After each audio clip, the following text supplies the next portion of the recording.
Please like, subscribe to the channel.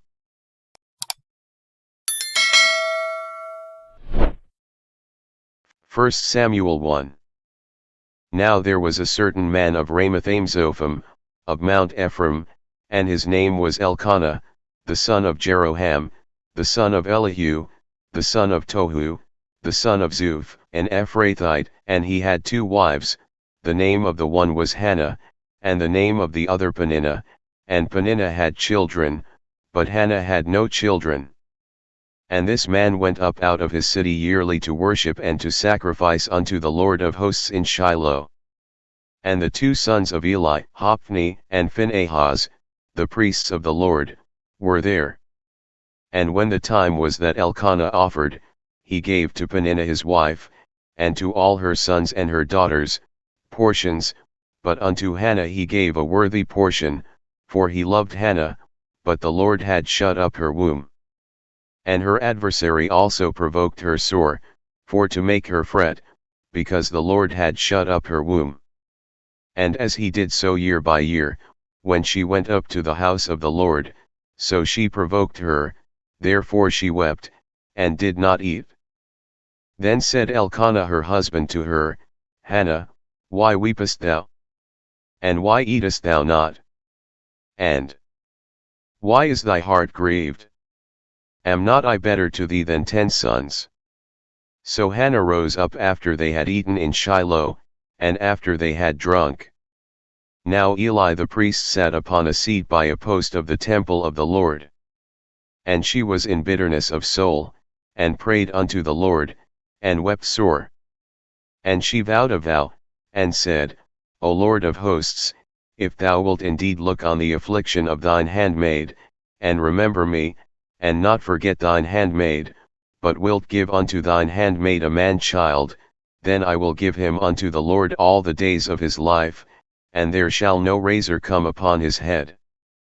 And it came to pass, as she continued praying before the Lord, that Eli marked her mouth.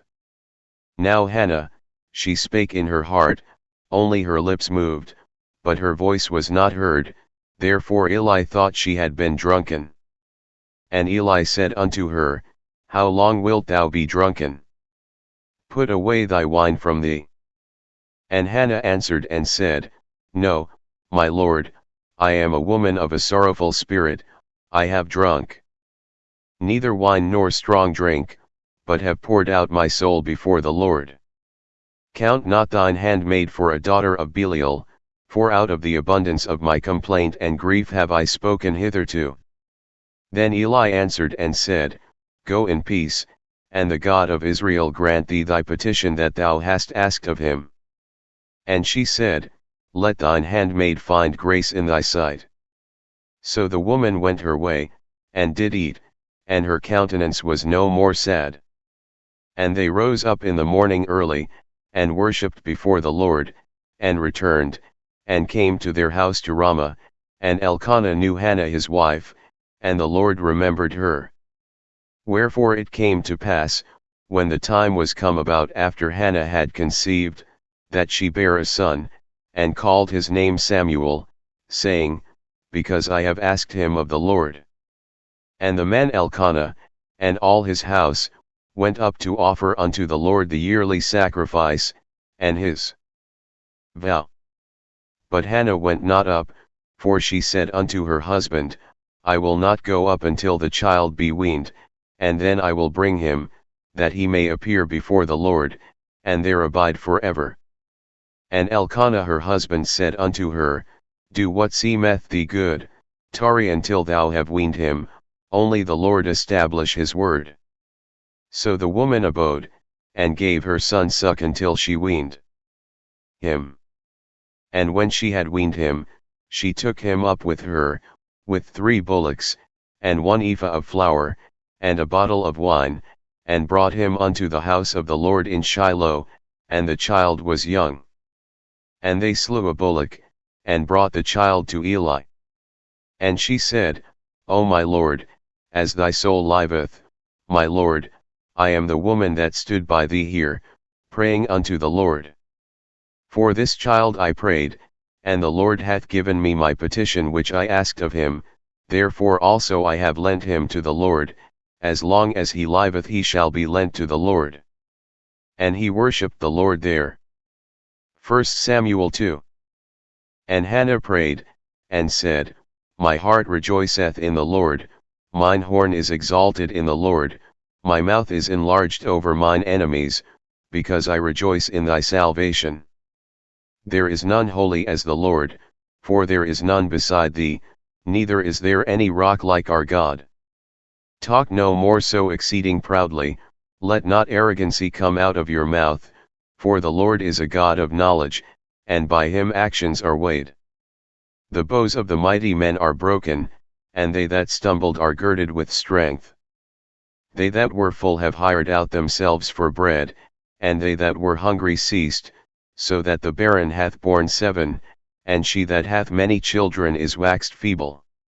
The Lord killeth, and maketh alive, he bringeth down to the grave, and bringeth up.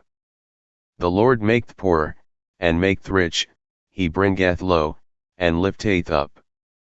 He raiseth up the poor out of the dust, and lifteth up the beggar from the dunghill, to set them among princes, and to make them inherit the throne of glory, for the pillars of the earth are the Lord's, and he hath set the world upon them.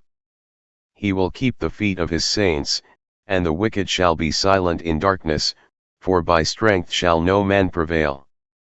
The adversaries of the Lord shall be broken to pieces, out of heaven shall he thunder upon them, the Lord shall judge the ends of the earth, and he shall give strength unto his king, and exalt the horn of his anointed. And Elkanah went to Ramah to his house. And the child did minister unto the Lord before Eli the priest. Now the sons of Eli were sons of Belial, they knew not the Lord. And the priest's custom with the people was, that, when any man offered sacrifice, the priest's servant came, while the flesh was in seething, with a flesh hook of 3 teeth in his hand, and he struck it into the pan, or kettle, or cauldron, or pot, all that the flesh hook brought up the priest took for himself. So they did in Shiloh unto all the Israelites that came thither. Also before they burnt the fat, the priest's servant came, and said to the man that sacrificed, Give flesh to roast for the priest, for he will not have sodden flesh of thee, but raw. And if any man said unto him, Let them not fail to burn the fat presently, and then take as much as thy soul desireth, then he would answer him, Nay, but thou shalt give it me now, and if not, I will take it by force. Wherefore the sin of the young men was very great before the Lord, for men abhorred the offering of the Lord. But Samuel ministered before the Lord, being a child, girded with a linen ephod. Moreover his mother made him a little coat, and brought it to him from year to year, when she came up with her husband to offer the yearly sacrifice. And Eli blessed Elkanah and his wife, and said, The Lord give thee seed of this woman for the loan which is lent to the Lord. And they went unto their own home. And the Lord visited Hannah, so that she conceived, and bare 3 sons and 2 daughters. And the child Samuel grew before the Lord. Now Eli was very old, and heard all that his sons did unto all Israel, and how they lay with the women that assembled at the door of the tabernacle of the congregation. And he said unto them, Why do ye such things? For I hear of your evil dealings by all this people. Nay, my sons, for it is no good report that I hear, ye make the Lord's people to transgress. If one man sin against another, the judge shall judge him, but if a man sin against the Lord, who shall entreat for him? Notwithstanding they hearkened not unto the voice of their father, because the Lord would slay them. And the child Samuel grew on, and was in favor both with the Lord, and also with men. And there came a man of God unto Eli, and said unto him, Thus saith the Lord, Did I plainly appear unto the house of thy father, when they were in Egypt in Pharaoh's house? And did I choose him out of all the tribes of Israel to be my priest, to offer upon mine altar, to burn incense, to wear an ephod before me? And did I give unto the house of thy father all the offerings made by fire of the children of Israel? Wherefore kick ye at my sacrifice and at mine offering, which I have commanded in my habitation, and honourest thy sons above me, to make yourselves fat with the chiefest of all the offerings of Israel my people? Wherefore the Lord God of Israel saith, I said indeed that thy house, and the house of thy father, should walk before me for ever, but now the Lord saith, Be it far from me, for them that honour me I will honour, and they that despise me shall be lightly esteemed. Behold, the days come, that I will cut off thine arm, and the arm of thy father's house, that there shall not be an old man in thine house. And thou shalt see an enemy in my habitation, in all the wealth which God shall give Israel, and there shall not be an old man in thine house for ever. And the man of thine, whom I shall not cut off from mine altar, shall be to consume thine eyes, and to grieve thine heart, and all the increase of thine house shall die in the flower of their age. And this shall be a sign unto thee, that shall come upon thy two sons, on Hophni and Phinehas, in one day they shall die both of them. And I will raise me up a faithful priest, that shall do according to that which is in mine heart and in my mind, and I will build him a sure house, and he shall walk before mine anointed for ever. And it shall come to pass, that every one that is left in thine house shall come and crouch to him for a piece of silver and a morsel of bread, and shall say, Put me, I pray thee, into one of the priest's offices, that I may eat a piece of bread. 1 Samuel 3. And the child Samuel ministered unto the Lord before Eli. And the word of the Lord was precious in those days, there was no open vision. And it came to pass at that time, when Eli was laid down in his place, and his eyes began to wax dim, that he could not see, and ere the lamp of God went out in the temple of the Lord, where the ark of God was, and Samuel was laid down to sleep, that the Lord called Samuel, and he answered, Here am I. And he ran unto Eli, and said, Here am I, for thou calledst me. And he said, I called not, lie down again. And he went and lay down. And the Lord called yet again, Samuel. And Samuel arose and went to Eli, and said, Here am I, for thou didst call me. And he answered, I called not, my son, lie down again. Now Samuel did not yet know the Lord, neither was the word of the Lord yet revealed unto him. And the Lord called Samuel again the third time. And he arose and went to Eli, and said, Here am I, for thou didst call me. And Eli perceived that the Lord had called the child. Therefore Eli said unto Samuel, Go, lie down, and it shall be, if he call thee, that thou shalt say, Speak, Lord, for thy servant heareth. So Samuel went and lay down in his place. And the Lord came and stood and called as at other times, Samuel, Samuel. Then Samuel answered, Speak, for thy servant heareth. And the Lord said to Samuel, Behold, I will do a thing in Israel, at which both the ears of every one that heareth it shall tingle. In that day I will perform against Eli all things which I have spoken concerning his house. When I begin, I will also make an end. For I have told him that I will judge his house forever for the iniquity which he knoweth, because his sons made themselves vile, and he restrained them not. And therefore I have sworn unto the house of Eli, that the iniquity of Eli's house shall not be purged with sacrifice nor offering forever. And Samuel lay until the morning, and opened the doors of the house of the Lord. And Samuel feared to shew Eli the vision. Then Eli called Samuel, and said, Samuel, my son. And he answered, Here am I. And he said, What is the thing that the Lord hath said unto thee? I pray thee hide it not from me. God do so to thee, and more also, if thou hide anything from me of all the things that he said unto thee. And Samuel told him every whit, and hid nothing from him. And he said, It is the Lord, let him do what seemeth him good. And Samuel grew, and the Lord was with him, and did let none of his words fall to the ground. And all Israel from Dan even to Beersheba knew that Samuel was established to be a prophet of the Lord. And the Lord appeared again in Shiloh, for the Lord revealed himself to Samuel in Shiloh by the word of the Lord. 1 Samuel 4. And the word of Samuel came to all Israel. Now Israel went out against the Philistines to battle, and pitched beside Ebenezer, and the Philistines pitched in Aphek. And the Philistines put themselves in array against Israel, and when they joined battle, Israel was smitten before the Philistines, and they slew of the army in the field about 4,000 men. And when the people were come into the camp, the elders of Israel said, Wherefore hath the Lord smitten us today before the Philistines?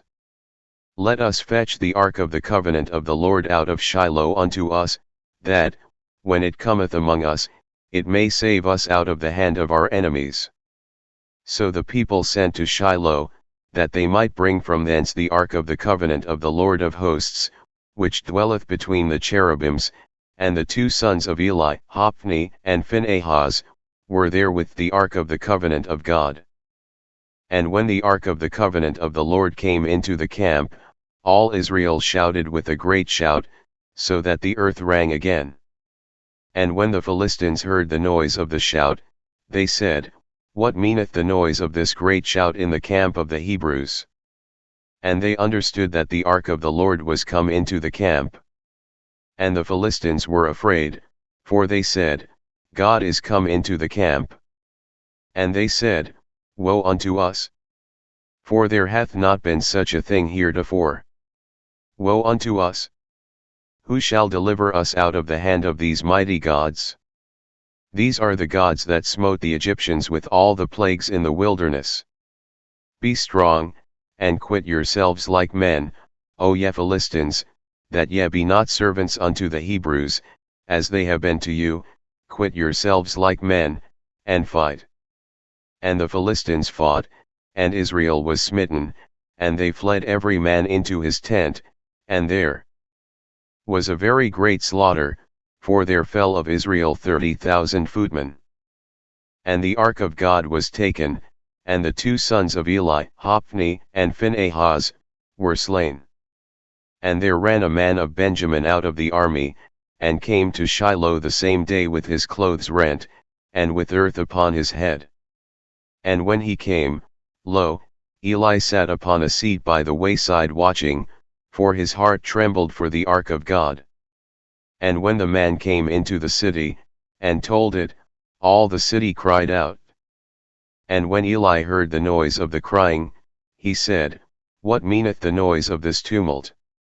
And the man came in hastily, and told Eli. Now Eli was 98 years old, and his eyes were dim, that he could not see.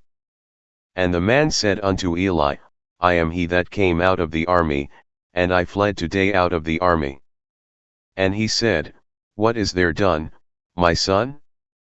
And the messenger answered and said, Israel is fled before the Philistines, and there hath been also a great slaughter among the people, and thy two sons also, Hophni and Phinehas, are dead, and the ark of God is taken. And it came to pass, when he made mention of the ark of God, that he fell from off the seat backward by the side of the gate, and his neck brake, and he died, for he was an old man, and heavy. And he had judged Israel 40 years. And his daughter-in-law, Phinehas' wife, was with child, near to be delivered, and when she heard the tidings that the ark of God was taken, and that her father-in-law and her husband were dead, she bowed herself and travailed, for her pains came upon her. And about the time of her death the women that stood by her said unto her, Fear not, for thou hast borne a son. But she answered not, neither did she regard it. And she named the child Ichabod, saying, The glory is departed from Israel, because the ark of God was taken, and because of her father-in-law and her husband. And she said, The glory is departed from Israel, for the ark of God is taken. 1 Samuel 5. And the Philistines took the ark of God, and brought it from Ebenezer unto Ashdod. When the Philistines took the ark of God, they brought it into the house of Dagon, and set it by Dagon. And when they of Ashdod arose early on the morrow, behold, Dagon was fallen upon his face to the earth before the ark of the Lord. And they took Dagon, and set him in his place again. And when they arose early on the morrow morning, behold, Dagon was fallen upon his face to the ground before the ark of the Lord, and the head of Dagon and both the palms of his hands were cut off upon the threshold, only the stump of Dagon was left to him. Therefore neither the priests of Dagon, nor any that come into Dagon's house, tread on the threshold of Dagon in Ashdod unto this day. But the hand of the Lord was heavy upon them of Ashdod, and he destroyed them, and smote them with emerods, even Ashdod and the coasts thereof. And when the men of Ashdod saw that it was so, they said, The ark of the God of Israel shall not abide with us, for his hand is sore upon us, and upon Dagon our God. They sent therefore and gathered all the lords of the Philistines unto them, and said, What shall we do with the ark of the God of Israel? And they answered, Let the ark of the God of Israel be carried about unto Gath. And they carried the ark of the God of Israel about thither. And it was so, that, after they had carried it about, the hand of the Lord was against the city with a very great destruction, and he smote the men of the city, both small and great, and they had emerods in their secret parts. Therefore they sent the ark of God to Ekron. And it came to pass, as the ark of God came to Ekron, that the Ekronites cried out, saying, They have brought about the ark of the God of Israel to us, to slay us and our people. So they sent and gathered together all the lords of the Philistines, and said, Send away the ark of the God of Israel, and let it go again to his own place, that it slay us not, and our people, for there was a deadly destruction throughout all the city, the hand of God was very heavy there. And the men that died not were smitten with the emerods, and the cry of the city went up to heaven. 1 Samuel 6. And the ark of the Lord was in the country of the Philistines 7 months. And the Philistines called for the priests and the diviners, saying, What shall we do to the ark of the Lord? Tell us wherewith we shall send it to his place. And they said, If ye send away the ark of the God of Israel, send it not empty, but in any wise return him a trespass offering, then ye shall be healed, and it shall be known to you why his hand is not removed from you. Then said they, What shall be the trespass offering which we shall return to him? They answered, 5 golden emerods, and 5 golden mice, according to the number of the lords of the Philistines, for one plague was on you all, and on your lords. Wherefore ye shall make images of your emerods, and images of your mice that mar the land, and ye shall give glory unto the God of Israel, peradventure he will lighten his hand from off you, and from off your gods, and from off your land. Wherefore then do ye harden your hearts, as the Egyptians and Pharaoh hardened their hearts? When he had wrought wonderfully among them, did they not let the people go, and they departed? Now therefore make a new cart, and take 2 milch kine, on which there hath come no yoke, and tie the kine to the cart, and bring their calves home from them, and take the ark of the Lord, and lay it upon the cart, and put the jewels of gold, which ye return him for a trespass offering, in a coffer by the side thereof, and send it away, that it may go. And see, if it goeth up by the way of his own coast to Beth-shemesh, then he hath done us this great evil, but if not, then we shall know that it is not his hand that smote us, it was a chance that happened to us.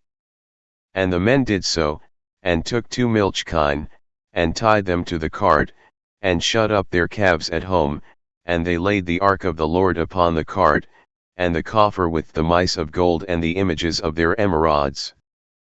And the kine took the straight way to the way of Beth-shemesh, and went along the highway, lowing as they went, and turned not aside to the right hand or to the left, and the lords of the Philistines went after them unto the border of Beth-shemesh. And they of Beth-shemesh were reaping their wheat harvest in the valley, and they lifted up their eyes, and saw the ark, and rejoiced to see it.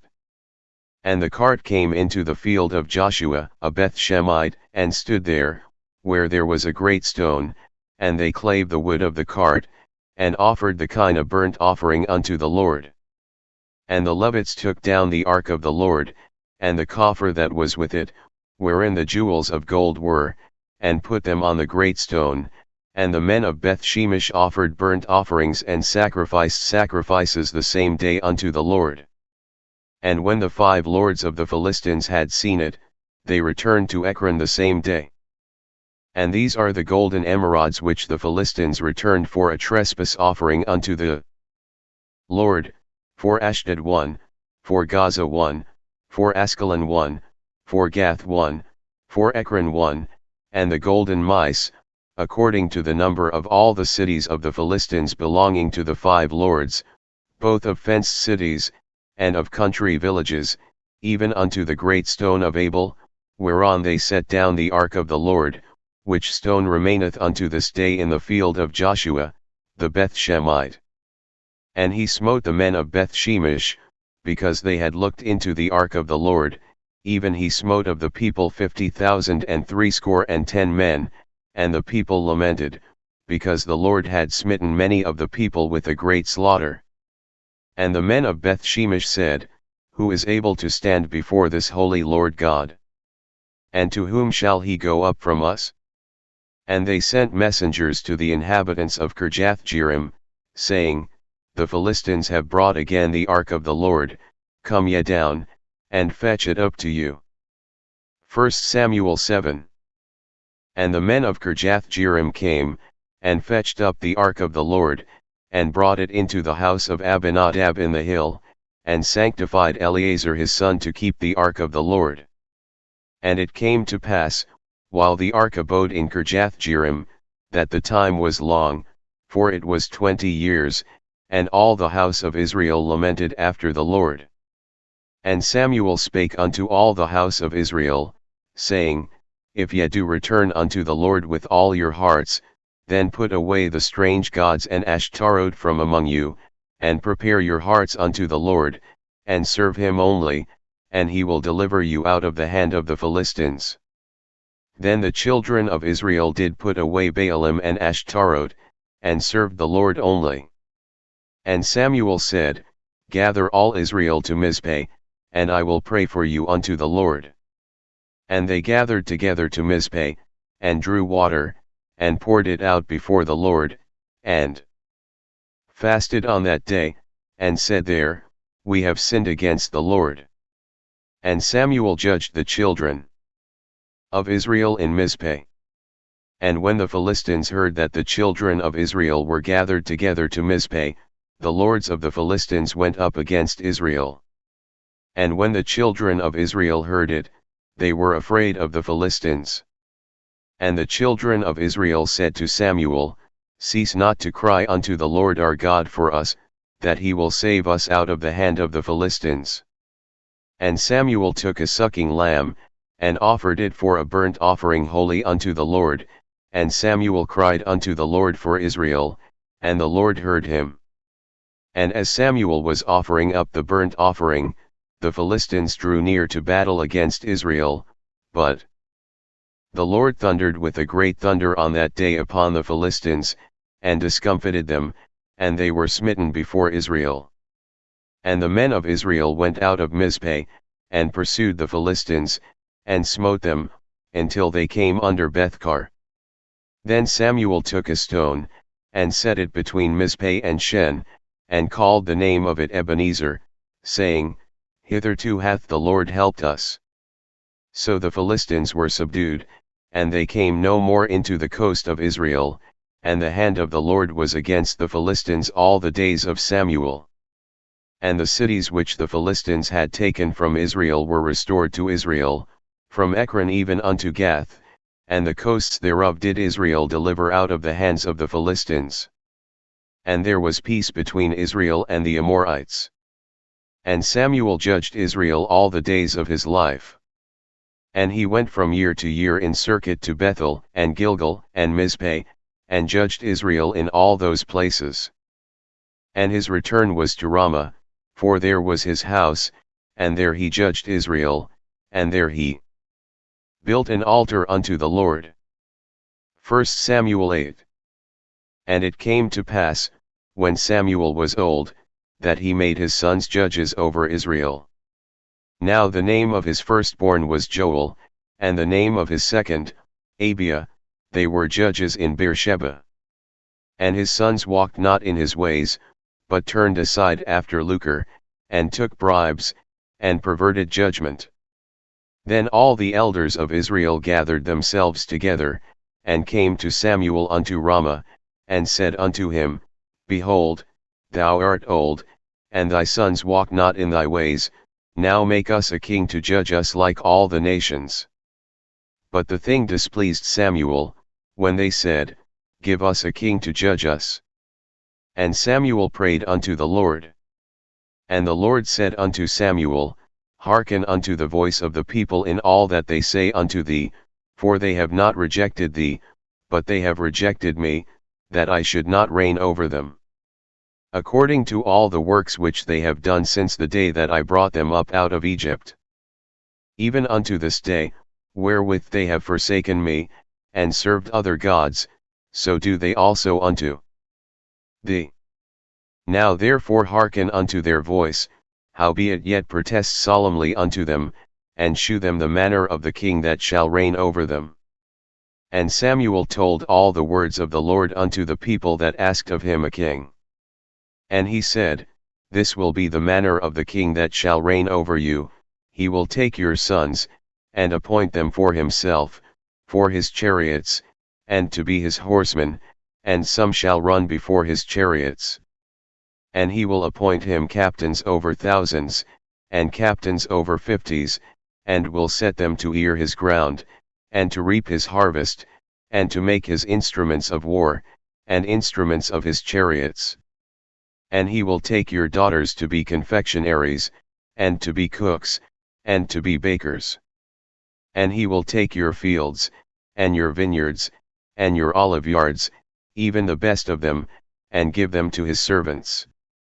And he will take the tenth of your seed, and of your vineyards, and give to his officers, and to his servants.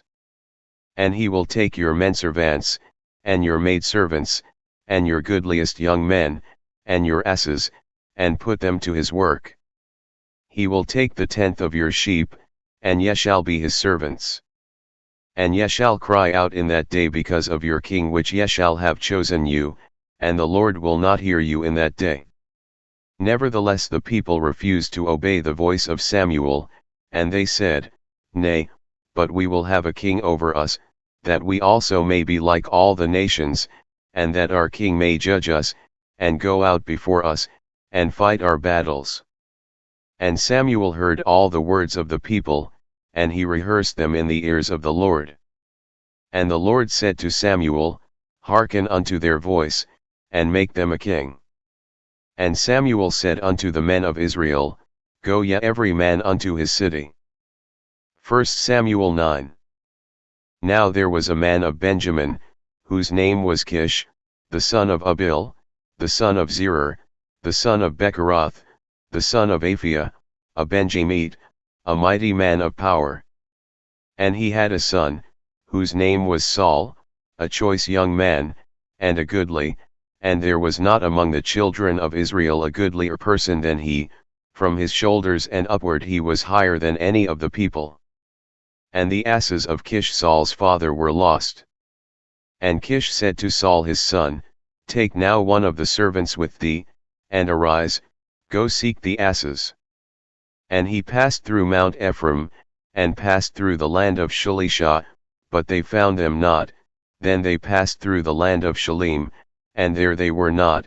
And he passed through the land of the Benjamites, but they found them not. And when they were come to the land of Zuph, Saul said to his servant that was with him, Come, and let us return, lest my father leave caring for the asses, and take thought for us. And he said unto him, Behold now, there is in this city a man of God, and he is an honorable man. All that he saith cometh surely to pass. Now let us go thither, peradventure he can shew us our way that we should go. Then said Saul to his servant, But, behold, if we go, what shall we bring the man? For the bread is spent in our vessels, and there is not a present to bring to the man of God. What have we? And the servant answered Saul again, and said, Behold, I have here at hand the fourth part of a shekel of silver, that will I give to the man of God, to tell us our way. Before time in Israel, when a man went to inquire of God, thus he spake, Come, and let us go to the seer, for he that is now called a prophet was before time called a seer.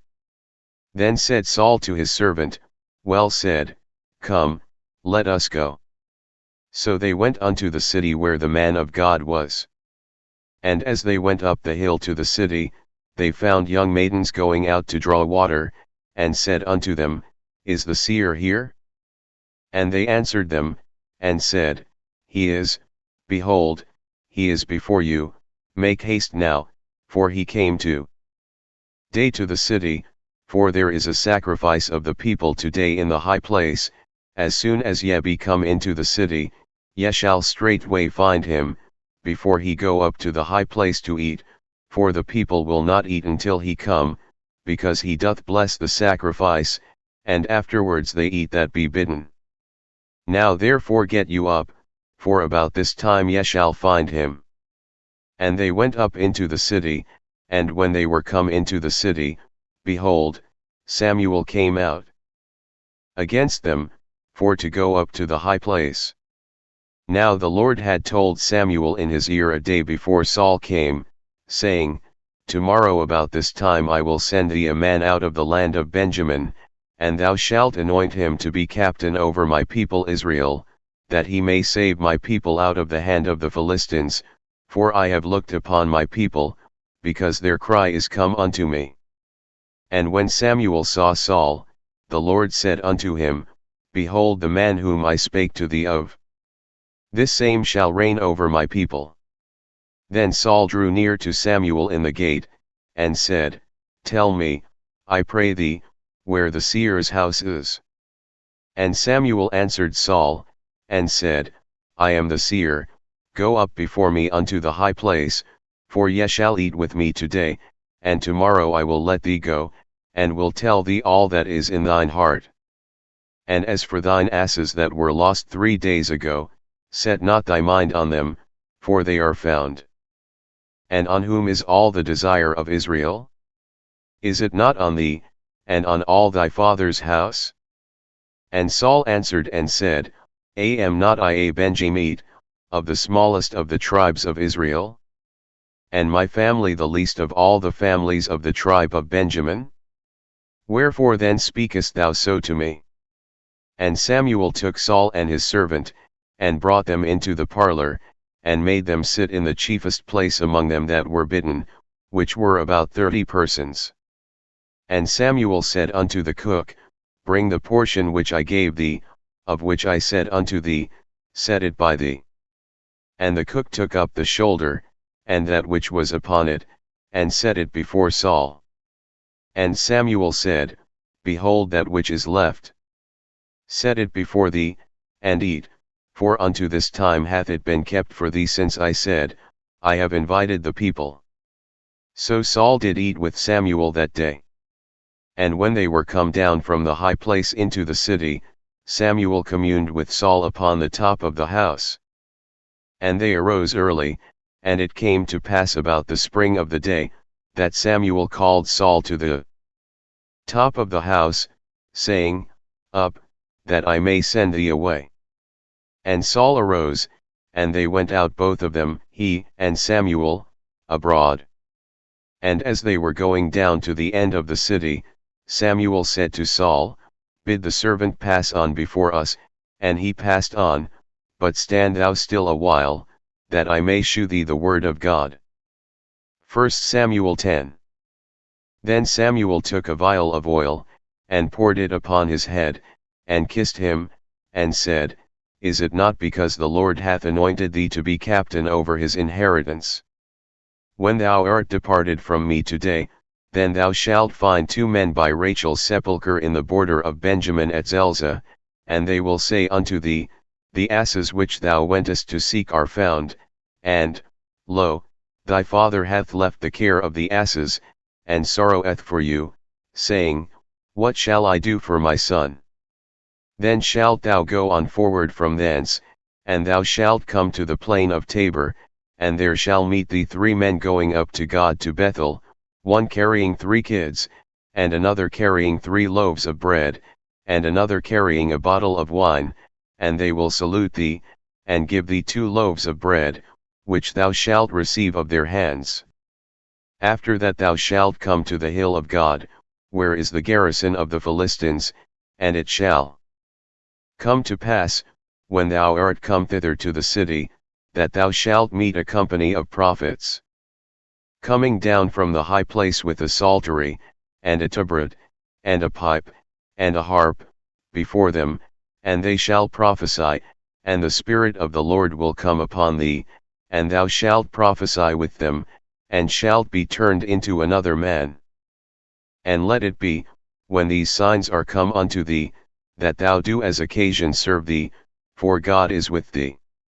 And thou shalt go down before me to Gilgal, and, behold, I will come down unto thee, to offer burnt offerings, and to sacrifice sacrifices of peace offerings. 7 days shalt thou tarry, till I come to thee, and shew thee what thou shalt do. And it was so, that when he had turned his back to go from Samuel, God gave him another heart, and all those signs came to pass that day. And when they came thither to the hill, behold, a company of prophets met him, and the Spirit of God came upon him, and he prophesied among them. And it came to pass, when all that knew him before time saw that, behold, he prophesied among the prophets, then the people said one to another, What is this that is come unto the son of Kish? Is Saul also among the prophets? And one of the same place answered and said, But who is their father? Therefore it became a proverb, Is Saul also among the prophets? And when he had made an end of prophesying, he came to the high place. And Saul's uncle said unto him and to his servant, Whither went ye? And he said, To seek the asses, and when we saw that they were nowhere, we came to Samuel. And Saul's uncle said, Tell me, I pray thee, what Samuel said unto you. And Saul said unto his uncle, He told us plainly that the asses were found. But of the matter of the kingdom, whereof Samuel spake, he told him not. And Samuel called the people together unto the Lord to Mizpeh, and said unto the children of Israel, Thus saith the Lord God of Israel, I brought up Israel out of Egypt, and delivered you out of the hand of the Egyptians, and out of the hand of all kingdoms, and of them that oppressed you, and ye have this day rejected your God, who himself saved you out of all your adversities and your tribulations, and ye have said unto him, Nay, but set a king over us. Now therefore present yourselves before the Lord by your tribes, and by your thousands. And when Samuel had caused all the tribes of Israel to come near, the tribe of Benjamin was taken. When he had caused the tribe of Benjamin to come near by their families, the family of Matri was taken, and Saul the son of Kish was taken, and when they sought him, he could not be found. Therefore they inquired of the Lord further, if the man should yet come thither. And the Lord answered, Behold, he hath hid himself among the stuff. And they ran and fetched him thence, and when he stood among the people, he was higher than any of the people from his shoulders and upward. And Samuel said to all the people, See ye him whom the Lord hath chosen, that there is none like him among all the people? And all the people shouted, and said, God save the king. Then Samuel told the people the manner of the kingdom, and wrote it in a book, and laid it up before the Lord. And Samuel sent all the people away, every man to his house. And Saul also went home to Gibeah, and there went with him a band of men, whose hearts God had touched. But the children of Belial said, How shall this man save us? And they despised him, and brought him no presents. But he held his peace. 1 Samuel 11. Then Nahash the Ammonite came up, and encamped against Jabesh Gilead, and all the men of Jabesh said unto Nahash, Make a covenant with us, and we will serve thee. And Nahash the Ammonite answered them, On this condition will I make a covenant with you, that I may thrust out all your right eyes, and lay it for a reproach upon all Israel. And the elders of Jabesh said unto him, Give us 7 days' respite, that we may send messengers unto all the coasts of Israel, and then, if there be no man to save us, we will come out to thee. Then came the messengers to Gibeah of Saul, and told the tidings in the ears of the people, and all the people lifted up their voices, and wept. And, behold, Saul came after the herd out of the field, and Saul said, What aileth the people that they weep? And they told him the tidings of the men of Jabesh. And the Spirit of God came upon Saul when he heard those tidings, and his anger was kindled greatly. And he took a yoke of oxen, and hewed them in pieces, and sent them throughout all the coasts of Israel by the hands of messengers, saying, Whosoever cometh not forth after Saul and after Samuel, so shall it be done unto his oxen. And the fear of the Lord fell on the people, and they came out with one consent. And when he numbered them in Bezek, the children of Israel were 300,000, and the men of Judah 30,000. And they said unto the messengers that came, Thus shall ye say unto the men of Jabesh Gilead, Tomorrow, by that time the sun be hot, ye shall have help. And the messengers came and shewed it to the men of Jabesh, and they were glad. Therefore the men of Jabesh said, Tomorrow we will come out unto you, and ye shall do with us all that seemeth good unto you.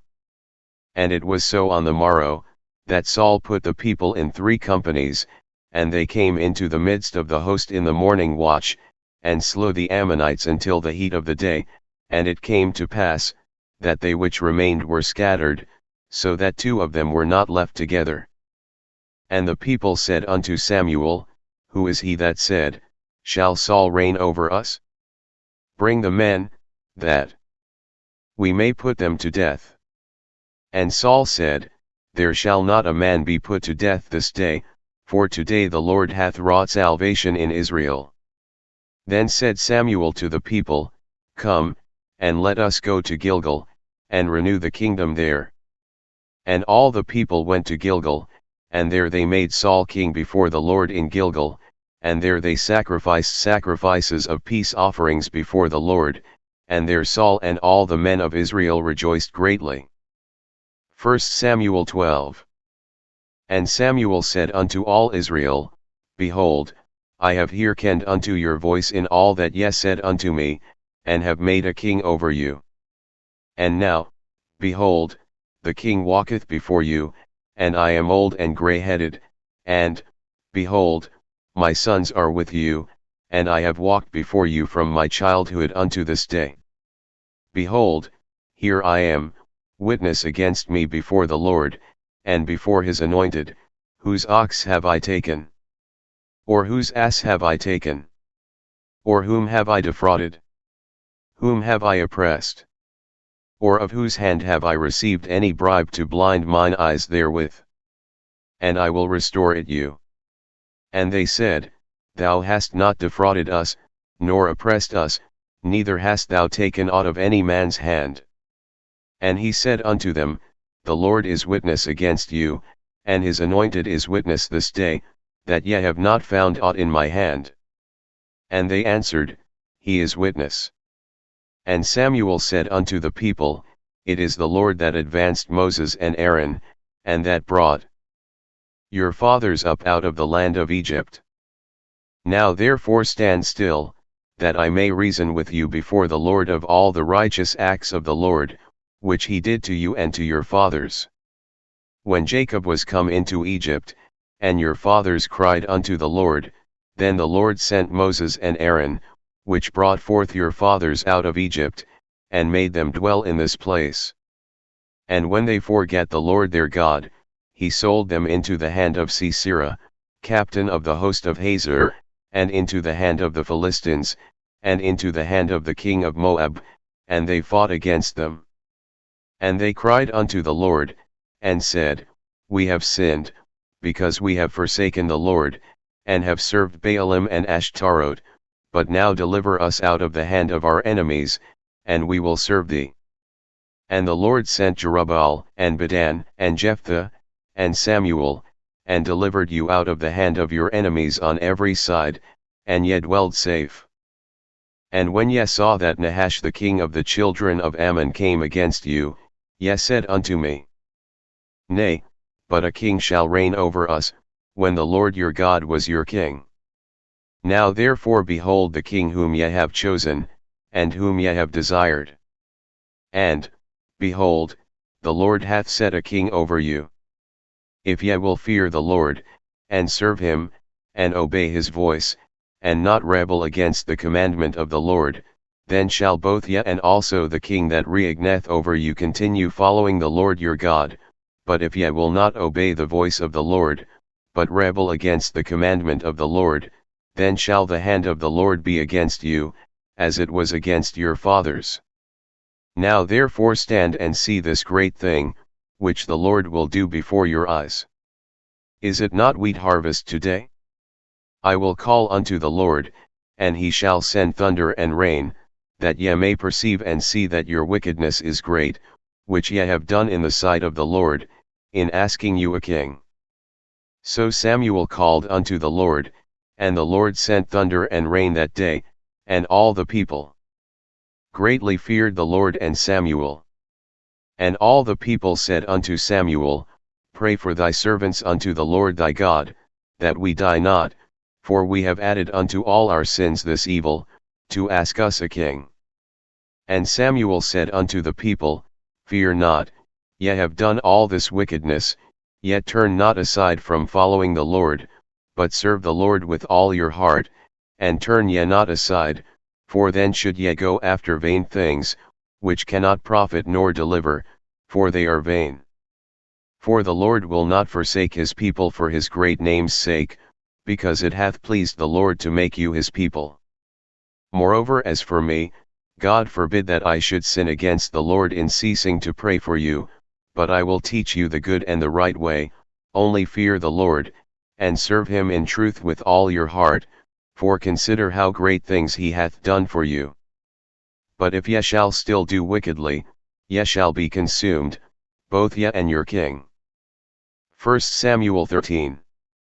Saul reigned 1 year, and when he had reigned 2 years over Israel, Saul chose him 3,000 men of Israel, whereof 2,000 were with Saul in Michmash and in Mount Bethel, and 1,000 were with Jonathan in Gibeah of Benjamin, and the rest of the people he sent every man to his tent.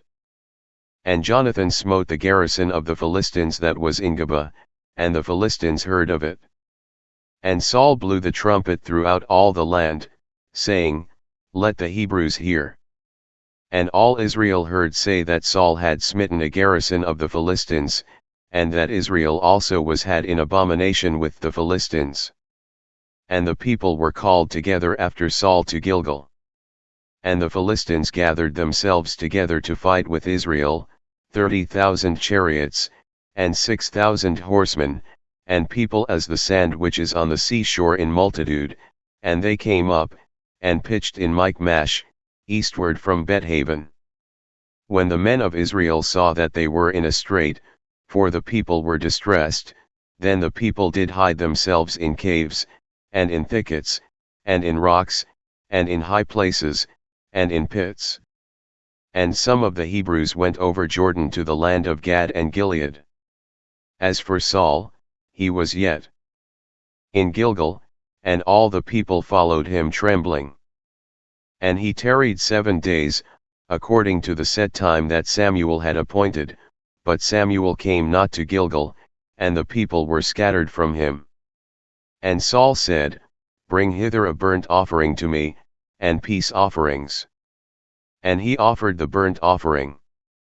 And it came to pass, that as soon as he had made an end of offering the burnt offering, behold, Samuel came, and Saul went out to meet him, that he might salute him. And Samuel said, What hast thou done? And Saul said, Because I saw that the people were scattered from me, and that thou camest not within the days appointed, and that the Philistines gathered themselves together at Michmash, therefore said I, The Philistines will come down now upon me to Gilgal, and I have not made supplication unto the Lord, I forced myself therefore, and offered a burnt offering. And Samuel said to Saul, Thou hast done foolishly, thou hast not kept the commandment of the Lord thy God, which he commanded thee, for now would the Lord have established thy kingdom upon Israel forever. But now thy kingdom shall not continue, the Lord hath sought him a man after his own heart, and the Lord hath commanded him to be captain over his people, because thou hast not kept that which the Lord commanded thee. And Samuel arose, and gat him up from Gilgal unto Gibeah of Benjamin. And Saul numbered the people that were present with him, about 600 men. And Saul, and Jonathan his son, and the people that were present with them, abode in Gibeah of Benjamin, but the Philistines encamped in Michmash. And the spoilers came out of the camp of the Philistines in 3 companies, one company turned unto the way that leadeth to Ophrah, unto the land of Shual, and another company turned the way to Beth-horon, and another company turned to the way of the border that looked to the valley of Zeboim toward the wilderness. Now there was no smith found throughout all the land of Israel, for the Philistines said, Lest the Hebrews make them swords or spears. But all the Israelites went down to the Philistines, to sharpen every man his share, and his coulter, and his axe, and his mattock. Yet they had a file for the mattocks, and for the coulters, and for the forks, and for the axes, and to sharpen the goads. So it came to pass in the day of battle, that there was neither sword nor spear found in the hand of any of the people that were with Saul and Jonathan, but with Saul and with Jonathan his son was there found. And the garrison of the Philistines went out to the passage of Michmash. 1 Samuel 14. Now it came to pass upon a day, that Jonathan the son of Saul said unto the young man that bare his armor, Come, and let us go over to the Philistines' garrison, that is on the other side. But he told not his father. And Saul tarried in the uttermost part of Gibeah under a pomegranate tree which is in Migron, and the people that were with him were about 600 men, and Ahiah, the son of Ahitub, Ichabod's brother, the son of Phinehas, the son of Eli, the Lord's priest in Shiloh, wearing an ephod. And the people knew not that Jonathan was gone. And between the passages, by which Jonathan sought to go over unto the Philistines' garrison, there was a sharp rock on the one side, and a sharp rock on the other side, and the name of the one was Bozez, and the name of the other Seneh. The forefront of the one was situate northward over against Michmash, and the other southward over against Gibeah. And Jonathan said to the young man that bare his armor, Come, and let us go over unto the garrison. Of these uncircumcised, it may be that the Lord will work for us, for there is no restraint to the Lord to save by many or by few. And his armor-bearer said unto him, Do all that is in thine heart, turn thee, behold, I am with thee according to thy heart. Then said Jonathan, behold, we will pass over unto these men, and we will discover ourselves unto them. If they say thus unto us, Tarry until we come to you, then we will stand still in our place, and will not go up unto them. But if they say thus, Come up unto us, then we will go up, for the Lord hath delivered them into our hand, and this shall be a sign unto us. And both of them discovered themselves unto the garrison of the Philistines, and the Philistines said, Behold, the Hebrews come forth out of the holes where they had hid themselves. And the men of the garrison answered Jonathan and his armor-bearer, and said, Come up to us, and we will shew you a thing. And Jonathan said unto his armor-bearer, Come up after me, for the Lord hath delivered them into the hand of Israel. And Jonathan climbed up upon his hands and upon his feet, and his armor-bearer after him, and they fell before Jonathan, and his armor-bearer slew after him. And that first slaughter which Jonathan and his armor-bearer made, was about 20 men, within as it were an half acre of land, which a yoke of oxen might plough. And there was trembling in the host, in the field, and among all the people, the garrison, and the spoilers, they also trembled, and the earth quaked, so it was a very great trembling. And the watchmen of Saul in Gibeah of Benjamin looked, and, behold, the multitude melted away, and they went on beating down one another. Then said Saul unto the people that were with him, Number now, and see who is gone from us.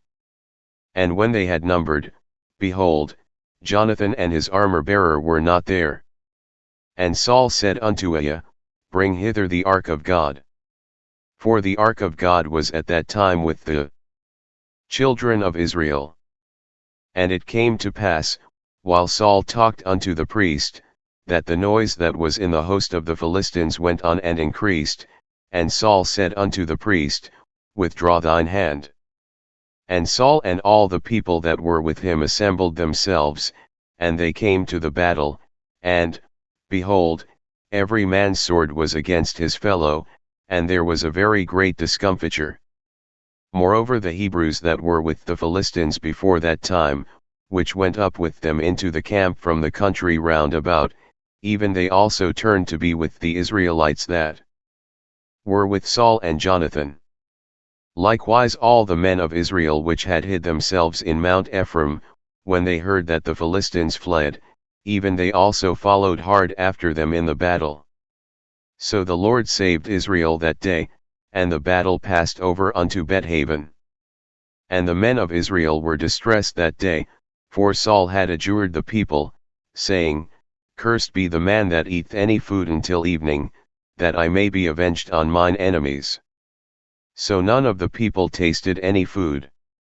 And all they of the land came to a wood, and there was honey upon the ground. And when the people were come into the wood, behold, the honey dropped, but no man put his hand to his mouth, for the people feared the oath. But Jonathan heard not when his father charged the people with the oath, wherefore he put forth the end of the rod that was in his hand, and dipped it in an honeycomb, and put his hand to his mouth, and his eyes were enlightened.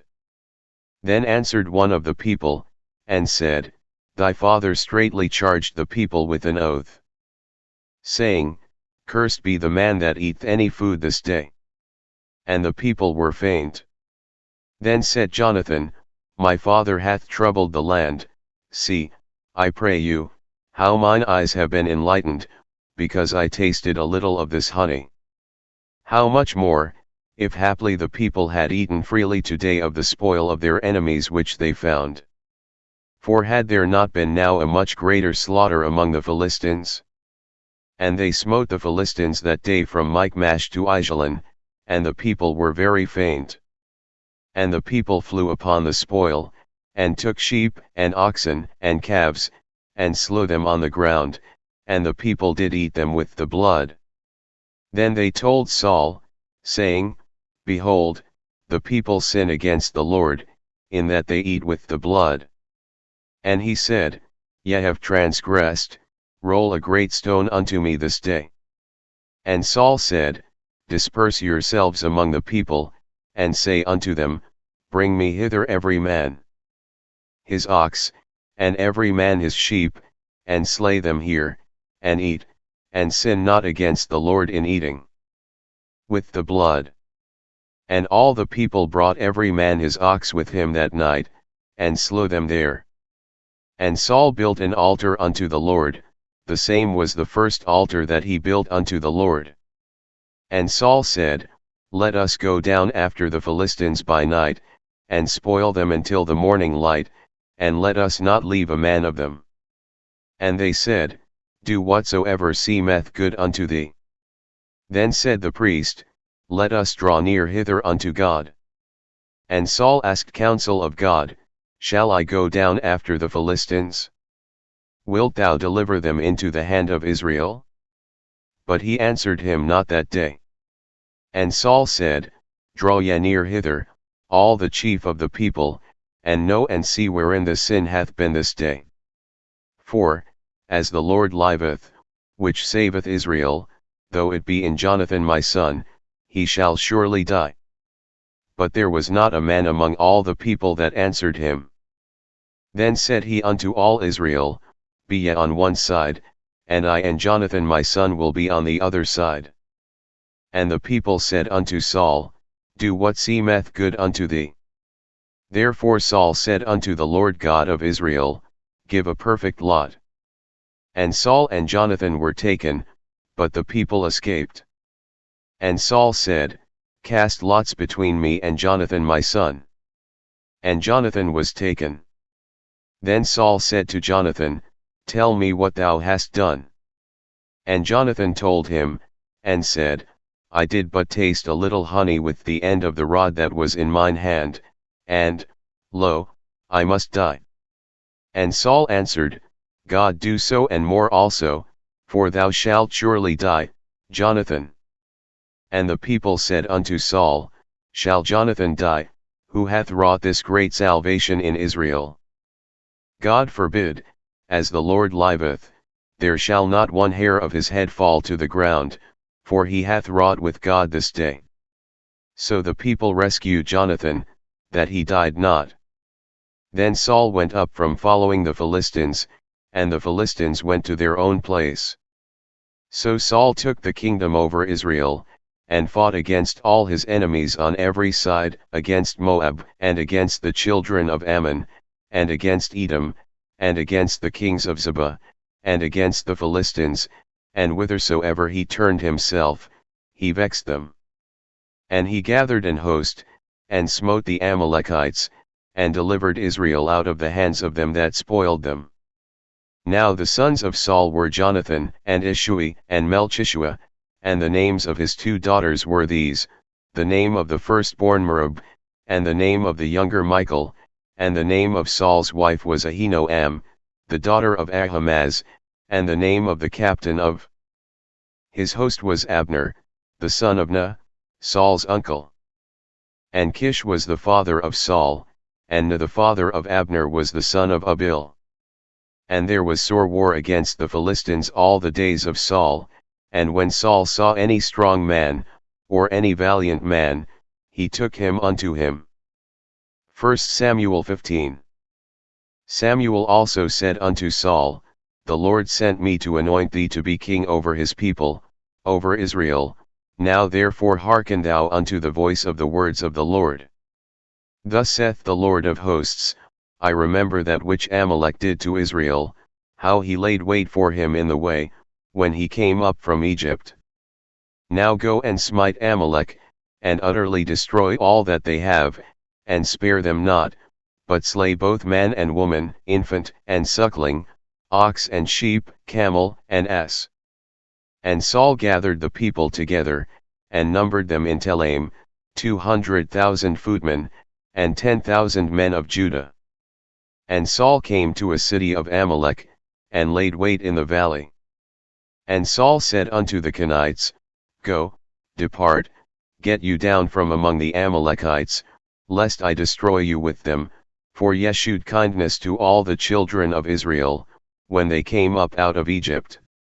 So the Kenites departed from among the Amalekites. And Saul smote the Amalekites from Havilah until thou comest to Shur, that is over against Egypt. And he took Agag the king of the Amalekites alive, and utterly destroyed all the people with the edge of the sword. But Saul and the people spared Agag, and the best of the sheep, and of the oxen, and of the fatlings, and the lambs, and all that was good, and would not utterly destroy them, but everything that was vile and refuse, that they destroyed utterly. Then came the word of the Lord unto Samuel, saying, It repenteth me that I have set up Saul to be king, for he is turned back from following me, and hath not performed my commandments. And it grieved Samuel, and he cried unto the Lord all night. And when Samuel rose early to meet Saul in the morning, it was told Samuel, saying, Saul came to Carmel, and, behold, he set him up a place, and is gone about, and passed on, and gone down to Gilgal. And Samuel came to Saul, and Saul said unto him, Blessed be thou of the Lord, I have performed the commandment of the Lord. And Samuel said, What meaneth then this bleating of the sheep in mine ears, and the lowing of the oxen which I hear? And Saul said, They have brought them from the Amalekites, for the people spared the best of the sheep and of the oxen, to sacrifice unto the Lord thy God, and the rest we have utterly destroyed. Then Samuel said unto Saul, Stay, and I will tell thee what the Lord hath said to me this night. And he said unto him, Say on. And Samuel said, When thou wast little in thine own sight, wast thou not made the head of the tribes of Israel, and the Lord anointed thee king over Israel? And the Lord sent thee on a journey, and said, Go and utterly destroy the sinners the Amalekites, and fight against them until they be consumed. Wherefore then didst thou not obey the voice of the Lord, but didst fly upon the spoil, and didst evil in the sight of the Lord? And Saul said unto Samuel, Yea, I have obeyed the voice of the Lord, and have gone the way which the Lord sent me, and have brought Agag the king of Amalek, and have utterly destroyed the Amalekites. But the people took of the spoil, sheep and oxen, the chief of the things which should have been utterly destroyed, to sacrifice unto the Lord thy God in Gilgal. And Samuel said, Hath the Lord as great delight in burnt offerings and sacrifices, as in obeying the voice of the Lord? Behold, to obey is better than sacrifice, and to hearken than the fat of rams. For rebellion is as the sin of witchcraft, and stubbornness is as iniquity and idolatry. Because thou hast rejected the word of the Lord, he hath also rejected thee from being king. And Saul said unto Samuel, I have sinned, for I have transgressed the commandment of the Lord, and thy words, because I feared the people, and obeyed their voice. Now therefore, I pray thee, pardon my sin, and turn again with me, that I may worship the Lord. And Samuel said unto Saul, I will not return with thee, for thou hast rejected the word of the Lord, and the Lord hath rejected thee from being king over Israel. And as Samuel turned about to go away, he laid hold upon the skirt of his mantle, and it rent. And Samuel said unto him, The Lord hath rent the kingdom of Israel from thee this day, and hath given it to a neighbor of thine, that is better than thou. And also the strength of Israel will not lie nor repent, for he is not a man, that he should repent. Then he said, I have sinned, yet honor me now, I pray thee, before the elders of my people, and before Israel, and turn again with me, that I may worship the Lord thy God. So Samuel turned again after Saul, and Saul worshipped the Lord. Then said Samuel, Bring ye hither to me Agag the king of the Amalekites. And Agag came unto him delicately. And Agag said, Surely the bitterness of death is past. And Samuel said, As thy sword hath made women childless, so shall thy mother be childless among women. And Samuel hewed Agag in pieces before the Lord in Gilgal. Then Samuel went to Ramah, and Saul went up to his house to Gibeah of Saul. And Samuel came no more to see Saul until the day of his death. Nevertheless Samuel mourned for Saul, and the Lord repented that he had made Saul king over Israel. 1 Samuel 16. And the Lord said unto Samuel, How long wilt thou mourn for Saul, seeing I have rejected him from reigning over Israel? Fill thine horn with oil, and go, I will send thee to Jesse the Bethlehemite, for I have provided me a king among his sons. And Samuel said, How can I go? If Saul hear it, he will kill me. And the Lord said, Take an heifer with thee, and say, I am come to sacrifice to the Lord. And call Jesse to the sacrifice, and I will shew thee what thou shalt do, and thou shalt anoint unto me him whom I name unto thee. And Samuel did that which the Lord spake, and came to Bethlehem. And the elders of the town trembled at his coming, and said, Comest thou peaceably? And he said, Peaceably, I am come to sacrifice unto the Lord. Sanctify yourselves, and come with me to the sacrifice. And he sanctified Jesse and his sons, and called them to the sacrifice. And it came to pass, when they were come, that he looked on Eliab, and said, Surely the Lord's anointed is before him. But the Lord said unto Samuel, Look not on his countenance, or on the height of his stature, because I have refused him, for the Lord seeth not as man seeth, for man looketh on the outward appearance, but the Lord looketh on the heart. Then Jesse called Abinadab, and made him pass before Samuel. And he said, Neither hath the Lord chosen this. Then Jesse made Shammah to pass by. And he said, Neither hath the Lord chosen this. Again, Jesse made 7 of his sons to pass before Samuel. And Samuel said unto Jesse, The Lord hath not chosen these. And Samuel said unto Jesse, Are here all thy children? And he said, There remaineth yet the youngest, and, behold, he keepeth the sheep. And Samuel said unto Jesse, Send and fetch him, for we will not sit down till he come hither. And he sent, and brought him in. Now he was ruddy, and withal of a beautiful countenance, and goodly to look to. And the Lord said, Arise, anoint him, for this is he.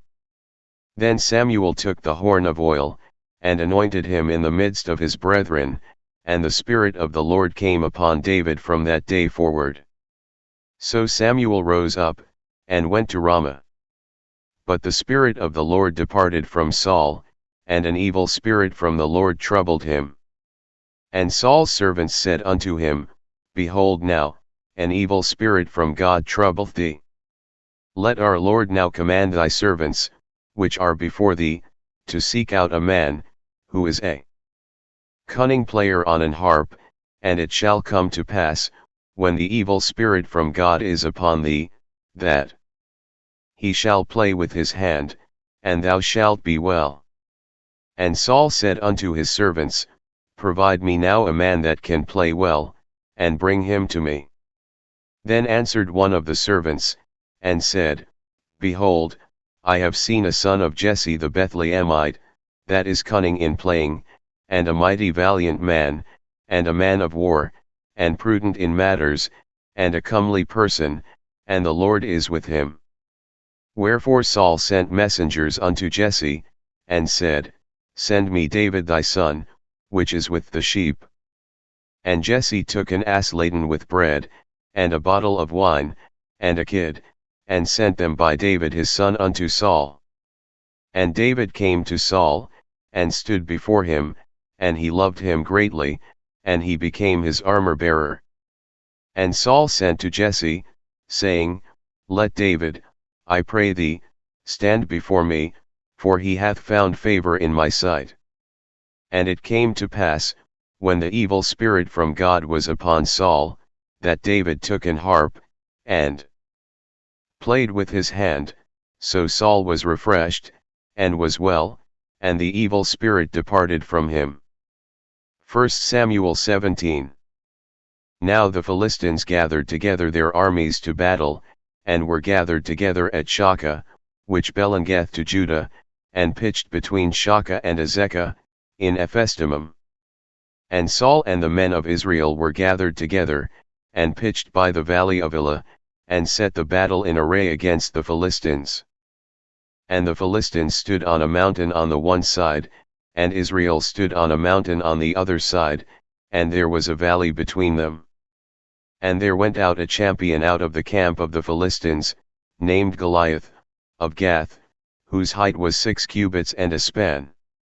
And he had an helmet of brass upon his head, and he was armed with a coat of mail, and the weight of the coat was 5,000 shekels of brass.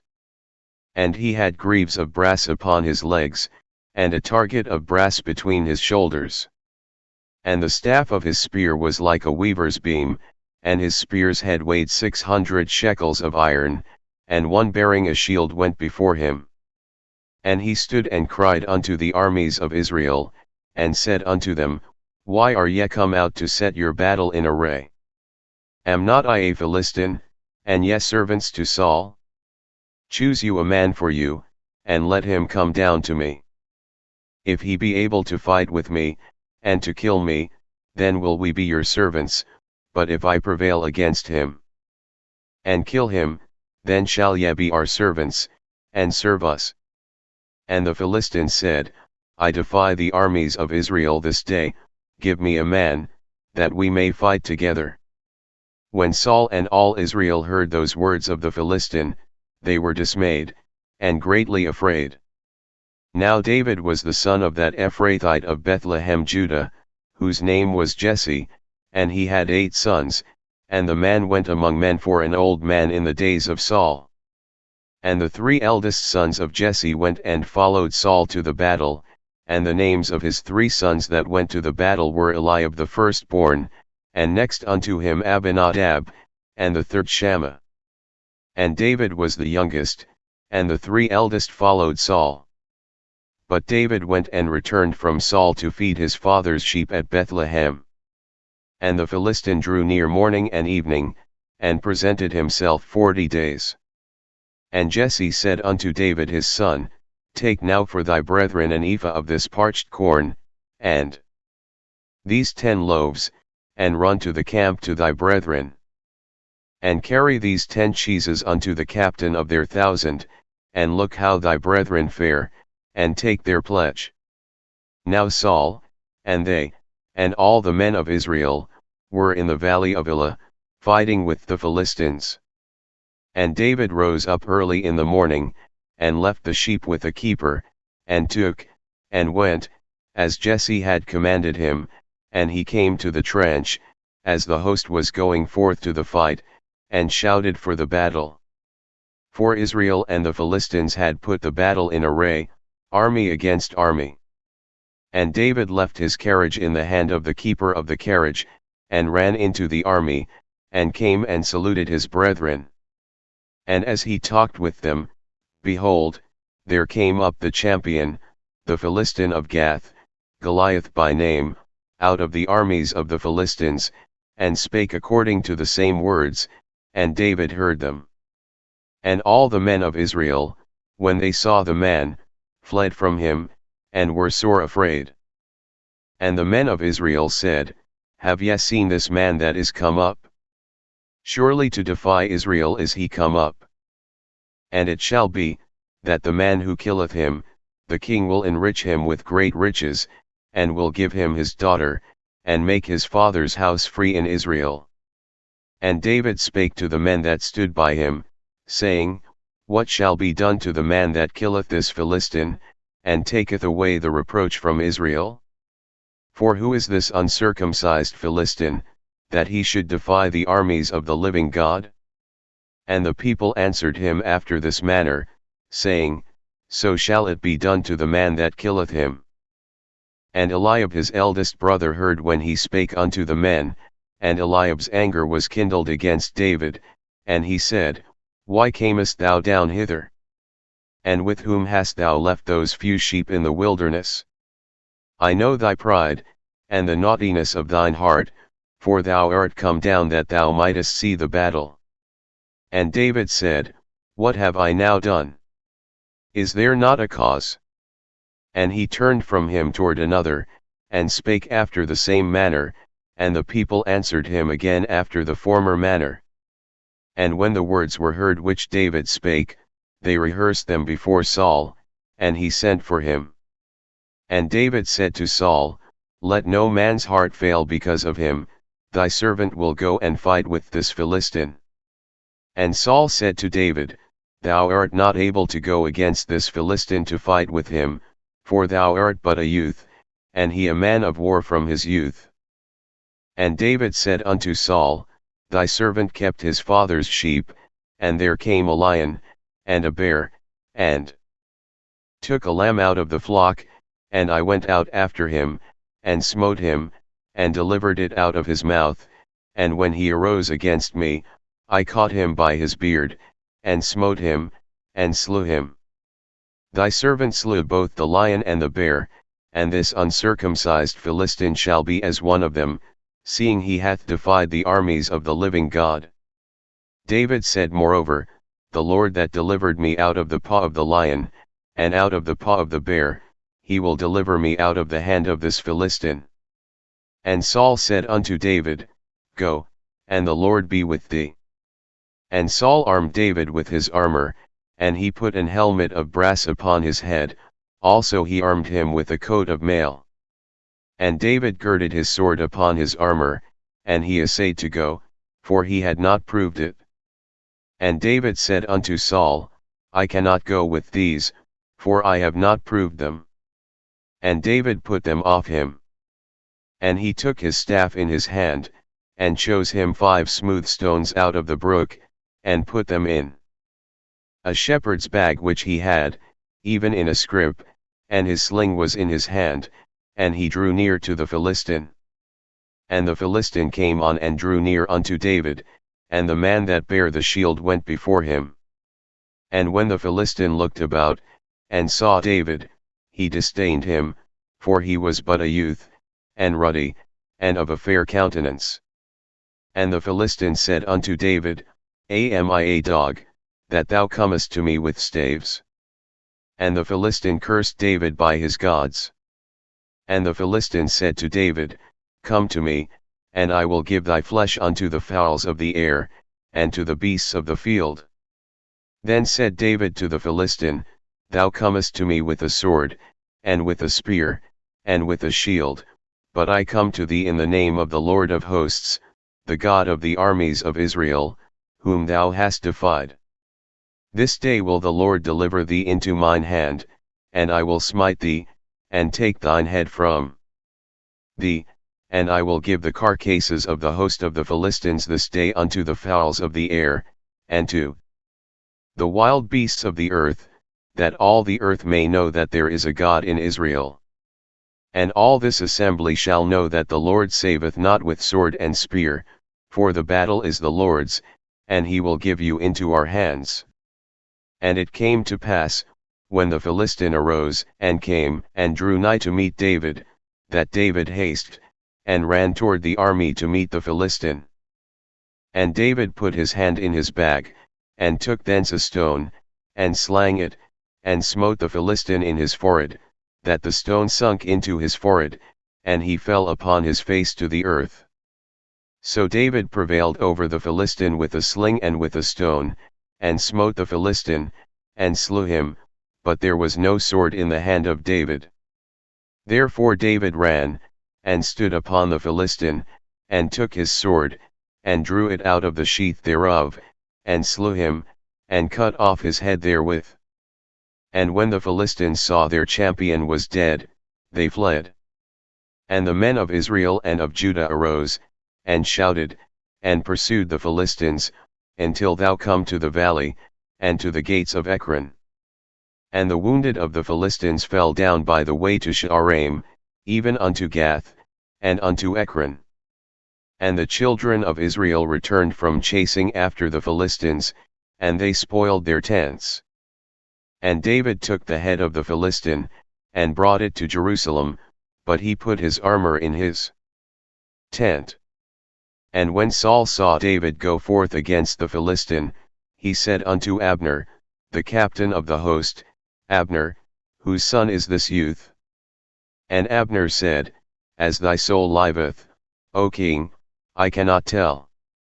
And the king said, Inquire thou whose son the stripling is. And as David returned from the slaughter of the Philistine, Abner took him, and brought him before Saul with the head of the Philistine in his hand. And Saul said to him, Whose son art thou, thou young man? And David answered, I am the son of thy servant Jesse the Bethlehemite. 1 Samuel 18. And it came to pass, when he had made an end of speaking unto Saul, that the soul of Jonathan was knit with the soul of David, and Jonathan loved him as his own soul. And Saul took him that day, and would let him go no more home to his father's house. Then Jonathan and David made a covenant, because he loved him as his own soul. And Jonathan stripped himself of the robe that was upon him, and gave it to David, and his garments, even to his sword, and to his bow, and to his girdle. And David went out whithersoever Saul sent him, and behaved himself wisely, and Saul set him over the men of war, and he was accepted in the sight of all the people, and also in the sight of Saul's servants.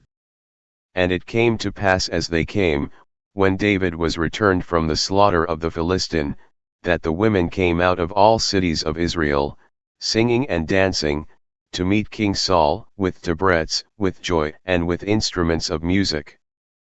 And the women answered one another as they played, and said, Saul hath slain his thousands, and David his 10,000s. And Saul was very wroth, and the saying displeased him, and he said, They have ascribed unto David 10,000s, and to me they have ascribed but thousands, and what can he have more but the kingdom? And Saul eyed David from that day and forward. And it came to pass on the morrow, that the evil spirit from God came upon Saul, and he prophesied in the midst of the house, and David played with his hand, as at other times, and there was a javelin in Saul's hand. And Saul cast the javelin, for he said, I will smite David even to the wall with it. And David avoided out of his presence twice. And Saul was afraid of David, because the Lord was with him, and was departed from Saul.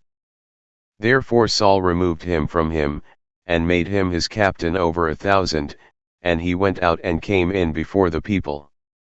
And David behaved himself wisely in all his ways, and the Lord was with him.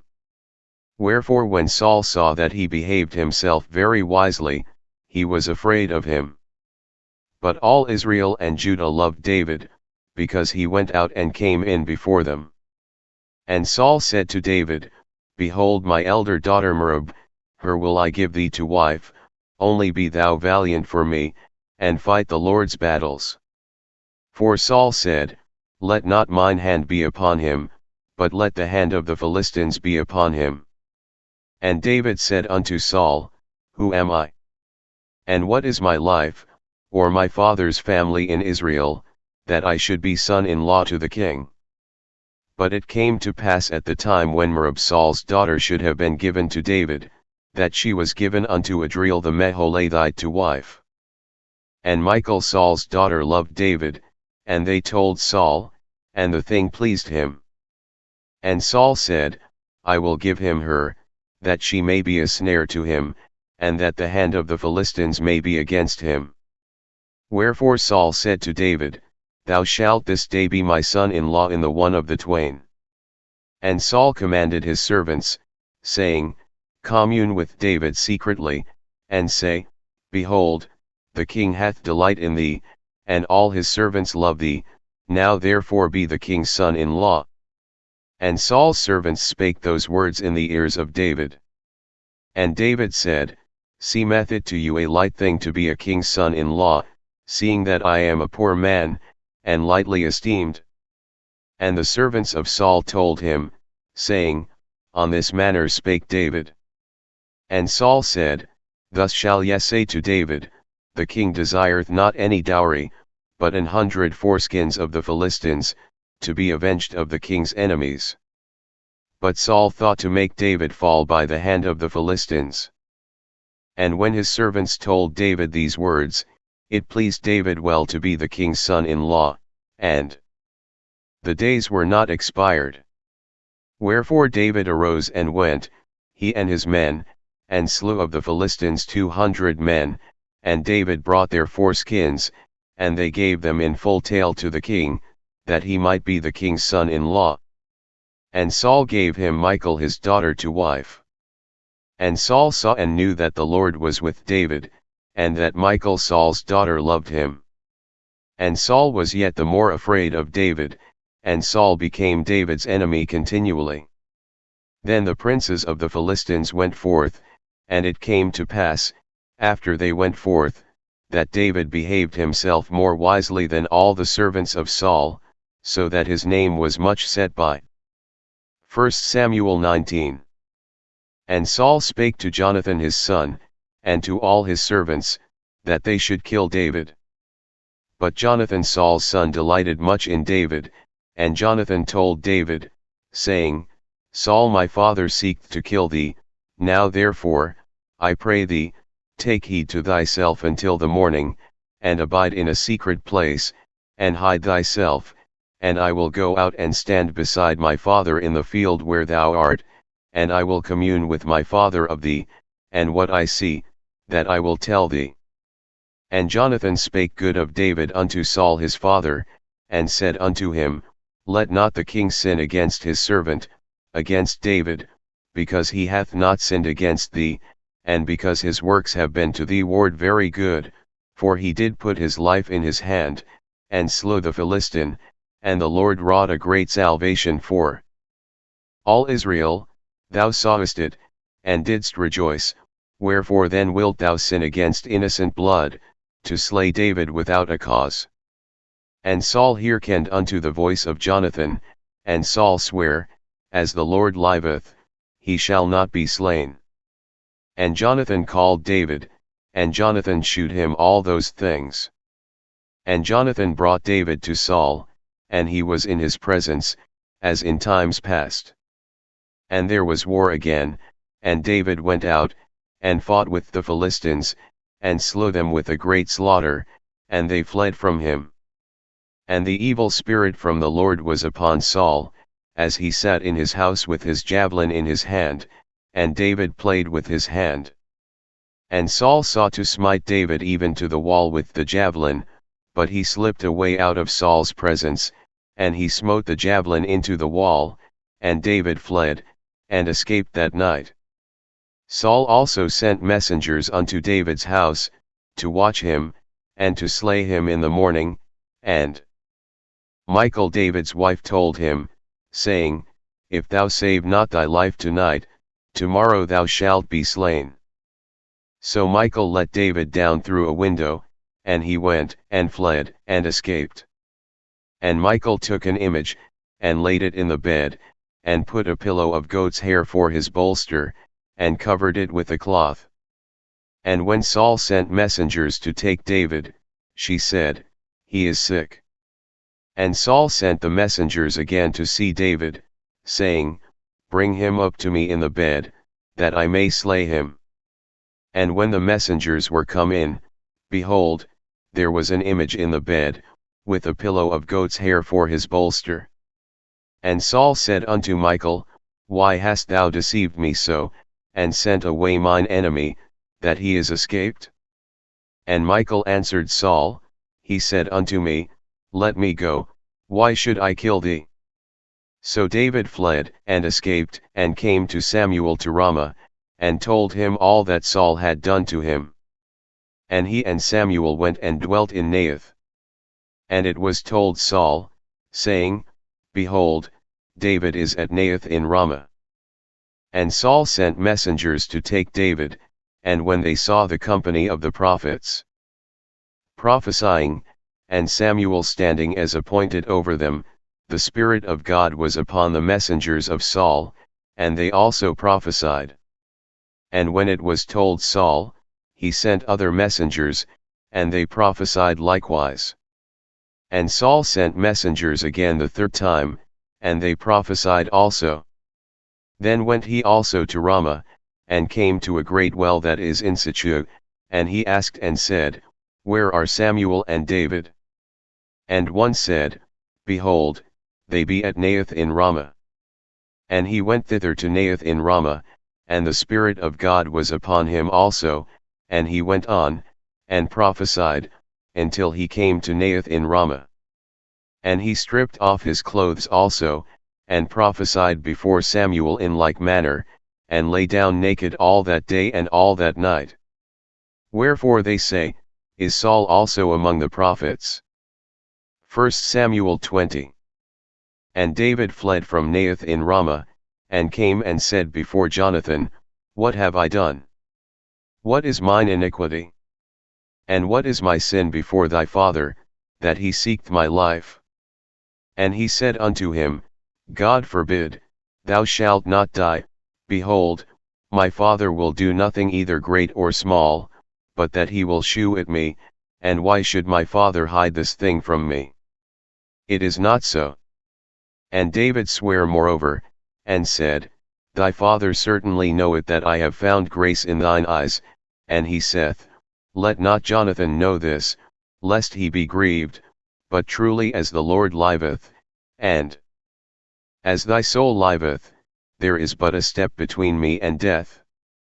Then said Jonathan unto David, Whatsoever thy soul desireth, I will even do it for thee. And David said unto Jonathan, Behold, tomorrow is the new moon, and I should not fail to sit with the king at meat, but let me go, that I may hide myself in the field unto the third day at even. If thy father at all miss me, then say, David earnestly asked leave of me that he might run to Bethlehem his city, for there is a yearly sacrifice there for all the family. If he say thus, It is well, thy servant shall have peace, but if he be very wroth, then be sure that evil is determined by him. Therefore thou shalt deal kindly with thy servant, for thou hast brought thy servant into a covenant of the Lord with thee. Notwithstanding, if there be in me iniquity, slay me thyself, for why shouldest thou bring me to thy father?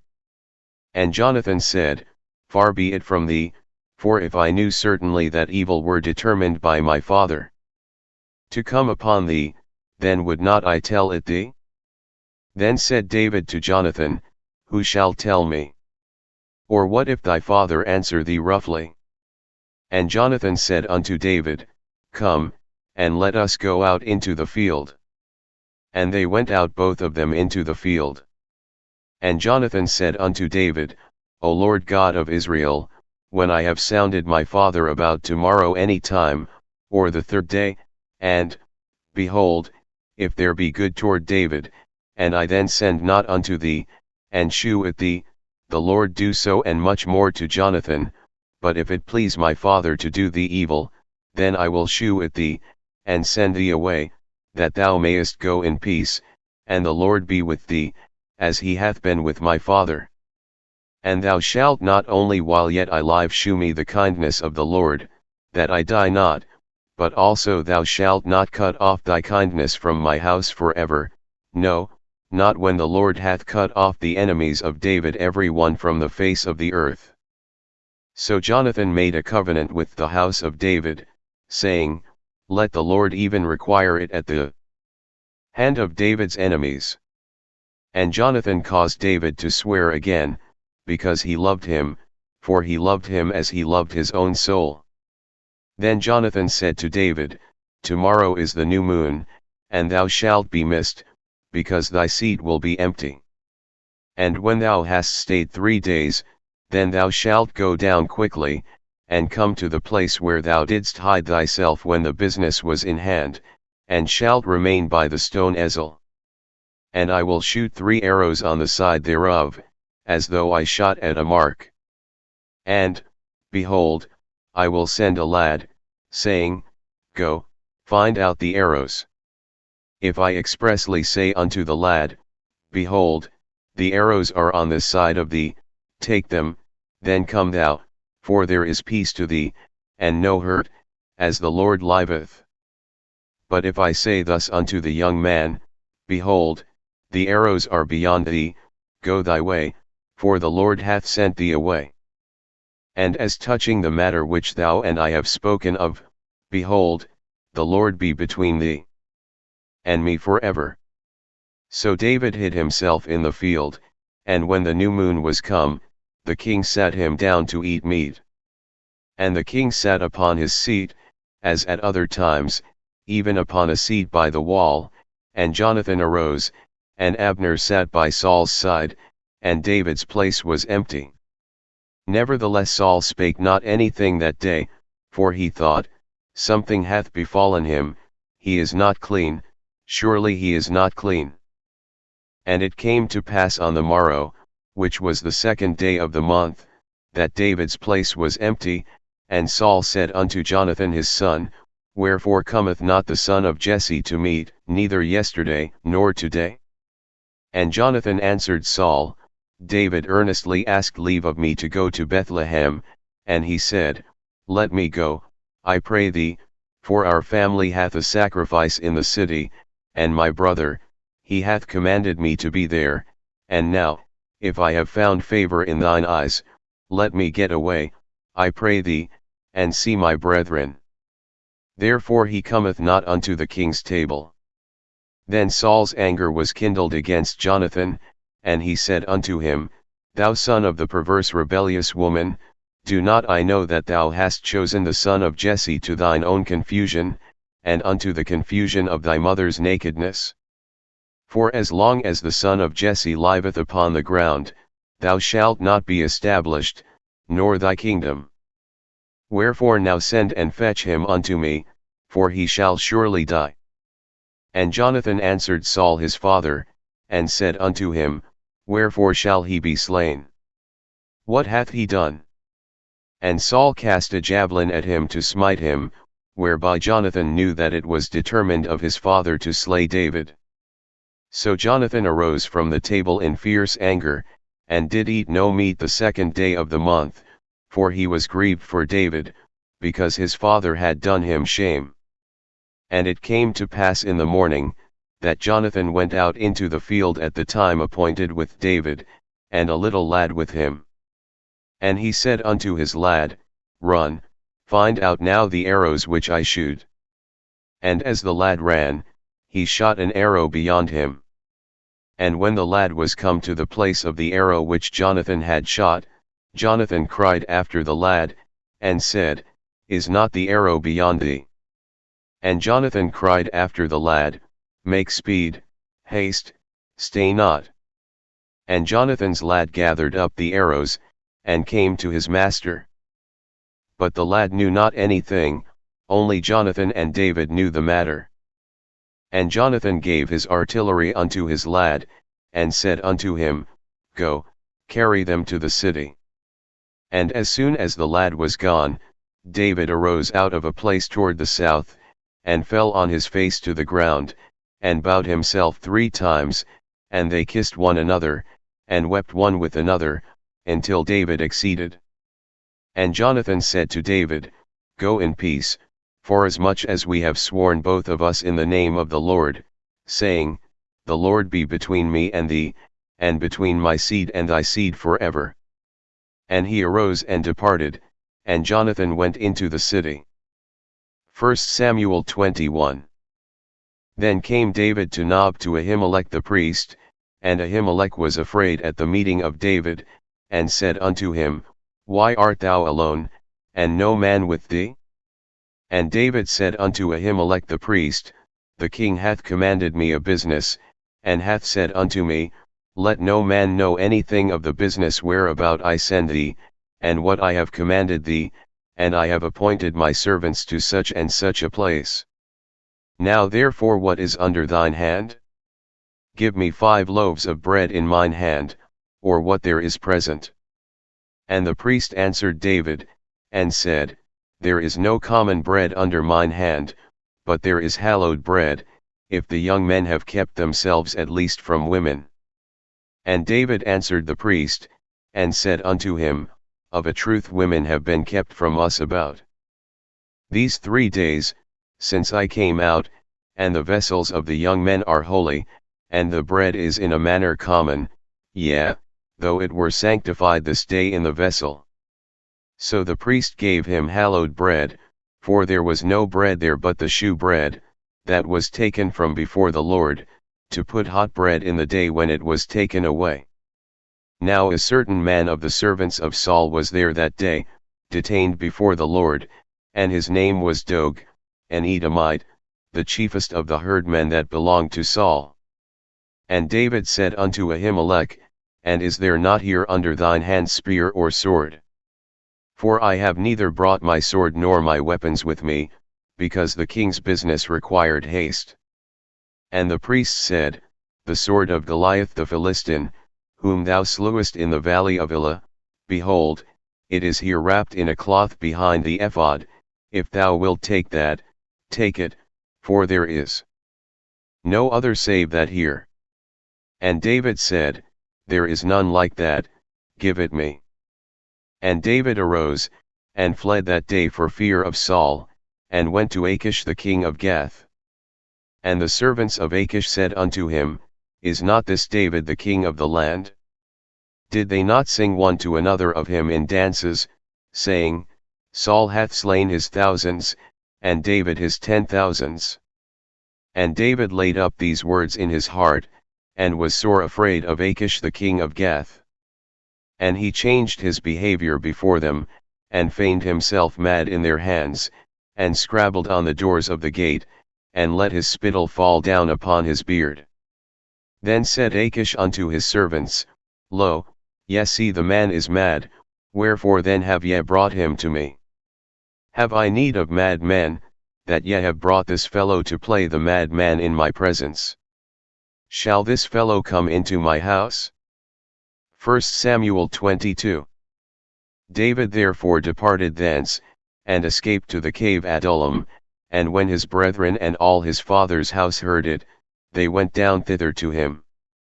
And every one that was in distress, and every one that was in debt, and every one that was discontented, gathered themselves unto him, and he became a captain over them, and there were with him about 400 men. And David went thence to Mizpeh of Moab, and he said unto the king of Moab, Let my father and my mother, I pray thee, come forth, and be with you, till I know what God will do for me. And he brought them before the king of Moab, and they dwelt with him all the while that David was in the hold. And the prophet Gad said unto David, Abide not in the hold, depart, and get thee into the land of Judah. Then David departed, and came into the forest of Hereth.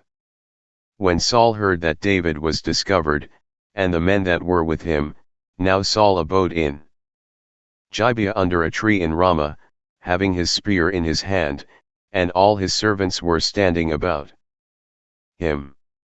Then Saul said unto his servants that stood about him, Hear now, ye Benjamites, will the son of Jesse give every one of you fields and vineyards, and make you all captains of thousands, and captains of hundreds, that all of you have conspired against me, and there is none that sheweth me that my son hath made a league with the son of Jesse, and there is none of you that is sorry for me, or sheweth unto me that my son hath stirred up my servant against me, to lie in wait, as at this day? Then answered Dog the Edomite, which was set over the servants of Saul, and said, I saw the son of Jesse coming to Nob, to Ahimelech the son of Ahitub. And he inquired of the Lord for him, and gave him victuals, and gave him the sword of Goliath the Philistine.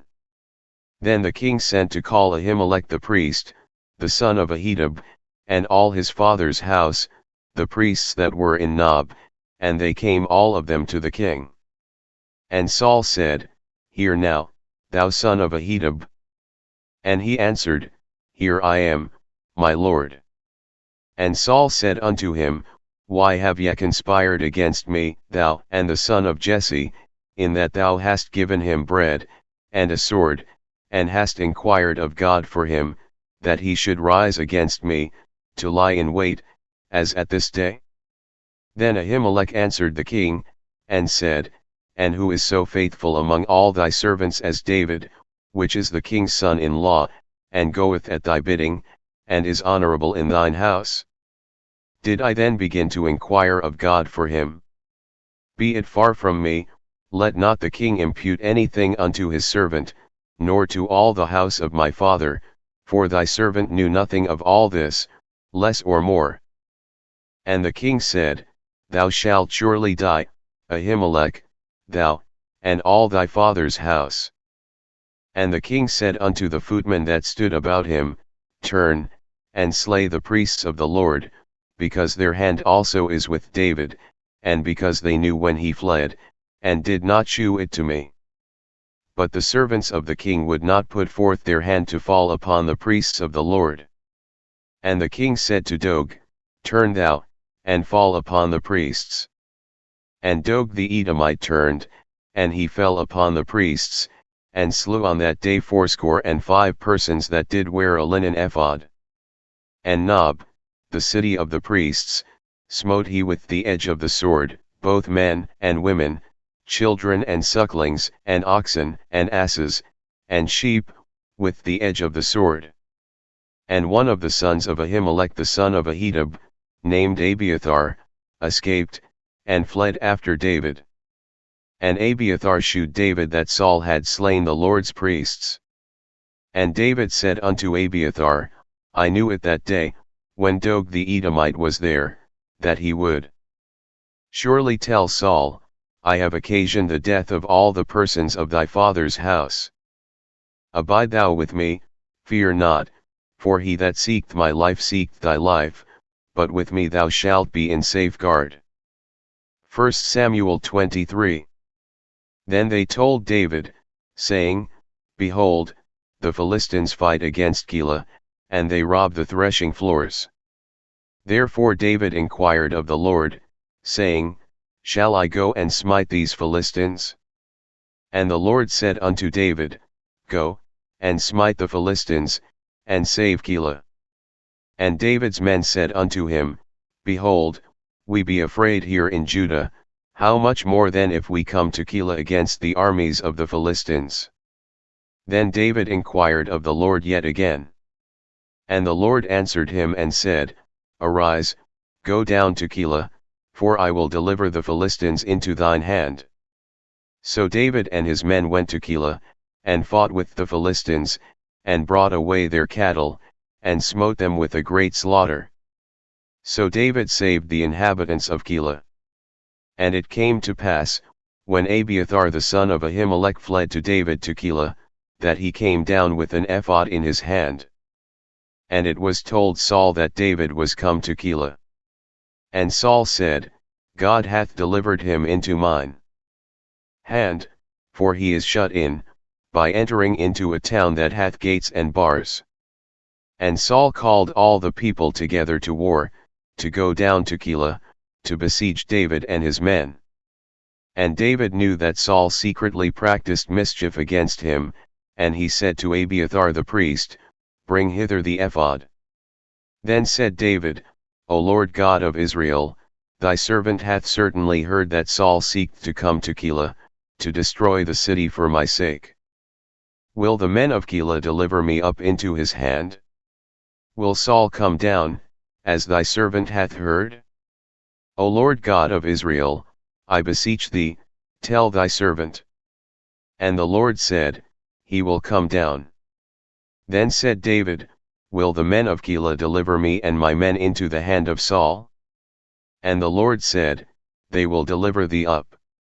Then David and his men, which were about 600, arose and departed out of Keilah, and went whithersoever they could go. And it was told Saul that David was escaped from Keilah, and he forbore to go forth. And David abode in the wilderness in strongholds, and remained in a mountain in the wilderness of Ziph. And Saul sought him every day, but God delivered him not into his hand. And David saw that Saul was come out to seek his life, and David was in the wilderness of Ziph in a wood. And Jonathan Saul's son arose, and went to David into the wood, and strengthened his hand in God. And he said unto him, Fear not, for the hand of Saul my father shall not find thee, and thou shalt be king over Israel, and I shall be next unto thee, and that also Saul my father know it.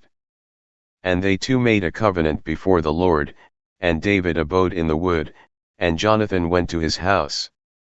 Then came up the Ziphites to Saul to Gibeah, saying, Doth not David hide himself with us in strongholds in the wood, in the hill of Hachilah, which is on the south of Jeshimon? Now therefore, O king, come down according to all the desire of thy soul to come down, and our part shall be to deliver him into the king's hand. And Saul said, Blessed be ye of the Lord, for ye have compassion on me. Go, I pray you, prepare yet, and know and see his place where his haunt is, and who hath seen him there, for it is told me that he dealeth very subtilly. See therefore, and take knowledge of all the lurking places where he hideth himself, and come ye again to me with the certainty, and I will go with you, and it shall come to pass, if he be in the land, that I will search him out throughout all the thousands of Judah. And they arose, and went to Ziph before Saul, but David and his men were in the wilderness of Mon, in the plain on the south of Jeshimon. Saul also and his men went to seek him. And they told David, wherefore he came down into a rock, and abode in the wilderness of Mon. And when Saul heard that, he pursued after David in the wilderness of Mon. And Saul went on this side of the mountain, and David and his men on that side of the mountain, and David made haste to get away for fear of Saul, for Saul and his men compassed David and his men round about to take them. But there came a messenger unto Saul, saying, Haste thee, and come, for the Philistines have invaded the land. Wherefore Saul returned from pursuing after David, and went against the Philistines, therefore they called that place Selahamalekot. And David went up from thence, and dwelt in strongholds at Engedi. 1 Samuel 24. And it came to pass, when Saul was returned from following the Philistines, that it was told him, saying, Behold, David is in the wilderness of Engedi. Then Saul took 3,000 chosen men out of all Israel, and went to seek David and his men upon the rocks of the wild goats.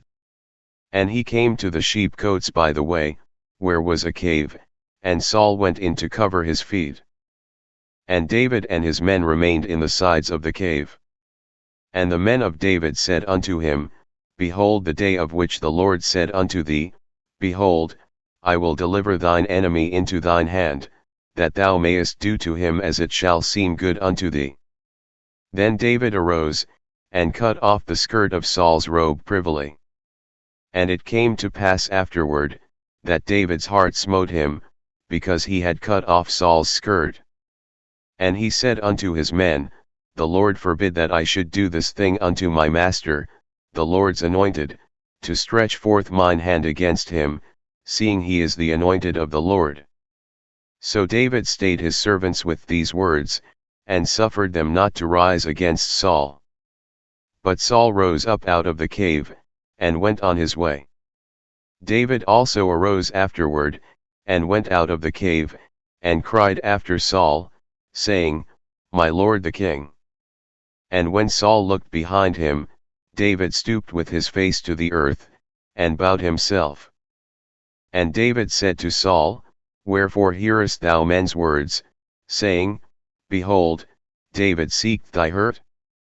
Behold, this day thine eyes have seen how that the Lord had delivered thee today into mine hand in the cave, and some bade me kill thee, but mine eye spared thee, and I said, I will not put forth mine hand against my Lord, for he is the Lord's anointed.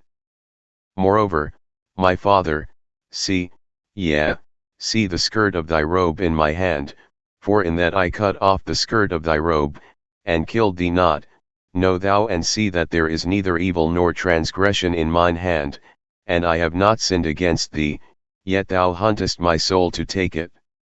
The Lord judge between me and thee, and the Lord avenge me of thee, but mine hand shall not be upon thee. As saith the proverb of the ancients, wickedness proceedeth from the wicked, but mine hand shall not be upon thee. After whom is the king of Israel come out? After whom dost thou pursue? After a dead dog, after a flea. The Lord therefore be judge, and judge between me and thee, and see, and plead my cause, and deliver me out of thine hand. And it came to pass, when David had made an end of speaking these words unto Saul, that Saul said, Is this thy voice, my son David? And Saul lifted up his voice, and wept. And he said to David, Thou art more righteous than I, for thou hast rewarded me good, whereas I have rewarded thee evil. And thou hast shewed this day how that thou hast dealt well with me, forasmuch as when the Lord had delivered me into thine hand, thou killedst me not. For if a man find his enemy, will he let him go well away? Wherefore the Lord reward thee good for that thou hast done unto me this day. And now, behold, I know well that thou shalt surely be king, and that the kingdom of Israel shall be established in thine hand. Swear now therefore unto me by the Lord, that thou wilt not cut off my seed after me, and that thou wilt not destroy my name out of my father's house. And David sware unto Saul. And Saul went home, but David and his men gat them up unto the hold. 1 Samuel 25. And Samuel died, and all the Israelites were gathered together, and lamented him, and buried him in his house at Ramah. And David arose, and went down to the wilderness of Paran. And there was a man in Mon, whose possessions were in Carmel, and the man was very great, and he had 3,000 sheep, and 1,000 goats, and he was shearing his sheep in Carmel. Now the name of the man was Nabal, and the name of his wife Abigail, and she was a woman of good understanding, and of a beautiful countenance, but the man was churlish and evil in his doings, and he was of the house of Caleb. And David heard in the wilderness that Nabal did shear his sheep. And David sent out 10 young men, and David said unto the young men, Get you up to Carmel, and go to Nabal, and greet him in my name, and thus shall ye say to him that liveth in prosperity, Peace be both to thee, and peace be to thine house, and peace be unto all that thou hast. And now I have heard that thou hast shearers, now thy shepherds which were with us, we hurt them not, neither was there aught missing unto them, all the while they were in Carmel. Ask thy young men, and they will shew thee. Wherefore let the young men find favor in thine eyes, for we come in a good day, give, I pray thee, whatsoever cometh to thine hand unto thy servants, and to thy son David. And when David's young men came, they spake to Nabal according to all those words in the name of David, and ceased. And Nabal answered David's servants, and said, Who is David? And who is the son of Jesse? There be many servants nowadays that break away every man from his master. Shall I then take my bread, and my water, and my flesh that I have killed for my shearers, and give it unto men, whom I know not whence they be? So David's young men turned their way, and went again, and came and told him all those sayings. And David said unto his men, Gird ye on every man his sword. And they girded on every man his sword, and David also girded on his sword, and there went up after David about 400 men, and 200 abode by the stuff. But one of the young men told Abigail, Nabal's wife, saying, Behold, David sent messengers out of the wilderness to salute our master, and he railed on them. But the men were very good unto us, and we were not hurt, neither missed we anything, as long as we were conversant with them, when we were in the fields. They were a wall unto us both by night and day, all the while we were with them keeping the sheep. Now therefore know and consider what thou wilt do, for evil is determined against our master, and against all his household, for he is such a son of Belial, that a man cannot speak to him. Then Abigail made haste, and took 200 loaves, and 2 bottles of wine, and 5 sheep ready dressed, and 5 measures of parched corn, and 100 clusters of raisins, and 200 cakes of figs, and laid them on asses. And she said unto her servants, Go on before me, behold, I come after you. But she told not her husband Nabal. And it was so, as she rode on the ass, that she came down by the covert of the hill, and, behold, David and his men came down against her, and she met them. Now David had said, Surely in vain have I kept all that this fellow hath in the wilderness, so that nothing was missed of all that pertained unto him, and he hath requited me evil for good. So and more also do God unto the enemies of David, if I leave of all that pertain to him by the morning light any that pisseth against the wall. And when Abigail saw David, she hasted, and lighted off the ass, and fell before David on her face, and bowed herself to the ground, and fell at his feet, and said, Upon me, my lord, upon me let this iniquity be, and let thine handmaid, I pray thee, speak in thine audience, and hear the words of thine handmaid. Let not my lord, I pray thee, regard this man of Belial, even Nabal, for as his name is, so is he, Nabal is his name, and folly is with him, but I thine handmaid saw not the young men of my lord, whom thou didst send. Now therefore, my lord, as the Lord liveth, and as thy soul liveth, seeing the Lord hath withholden thee from coming to shed blood, and from avenging thyself with thine own hand, now let thine enemies, and they that seek evil to my lord, be as Nabal. And now this blessing which thine handmaid hath brought unto my lord, let it even be given unto the young men that follow my lord. I pray thee, forgive the trespass of thine handmaid, for the Lord will certainly make my lord a sure house, because my lord fighteth the battles of the Lord, and evil hath not been found in thee all thy days. Yet a man is risen to pursue thee, and to seek thy soul, but the soul of my lord shall be bound in the bundle of life with the Lord thy God, and the souls of thine enemies, them shall he sling out, as out of the middle of a sling. And it shall come to pass, when the Lord shall have done to my lord according to all the good that he hath spoken concerning thee, and shall have appointed thee ruler over Israel, that this shall be no grief unto thee, nor offense of heart unto my lord, either that thou hast shed blood causeless, or that my lord hath avenged himself, but when the Lord shall have dealt well with my lord, then remember thine handmaid.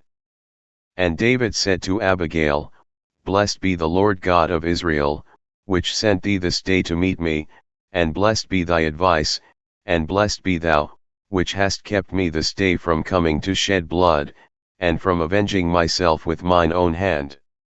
For in very deed, as the Lord God of Israel liveth, which hath kept me back from hurting thee, except thou hadst haste and come to meet me, surely there had not been left unto Nabal by the morning light any that pisseth against the wall. So David received of her hand that which she had brought him, and said unto her, Go up in peace to thine house, see, I have hearkened to thy voice, and have accepted thy person. And Abigail came to Nabal, and, behold, he held a feast in his house, like the feast of a king, and Nabal's heart was merry within him, for he was very drunken, wherefore she told him nothing, less or more, until the morning light. But it came to pass in the morning, when the wine was gone out of Nabal, and his wife had told him these things, that his heart died within him, and he became as a stone.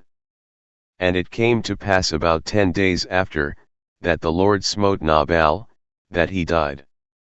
And when David heard that Nabal was dead, he said, Blessed be the Lord, that hath pleaded the cause of my reproach from the hand of Nabal, and hath kept his servant from evil, for the Lord hath returned the wickedness of Nabal upon his own head.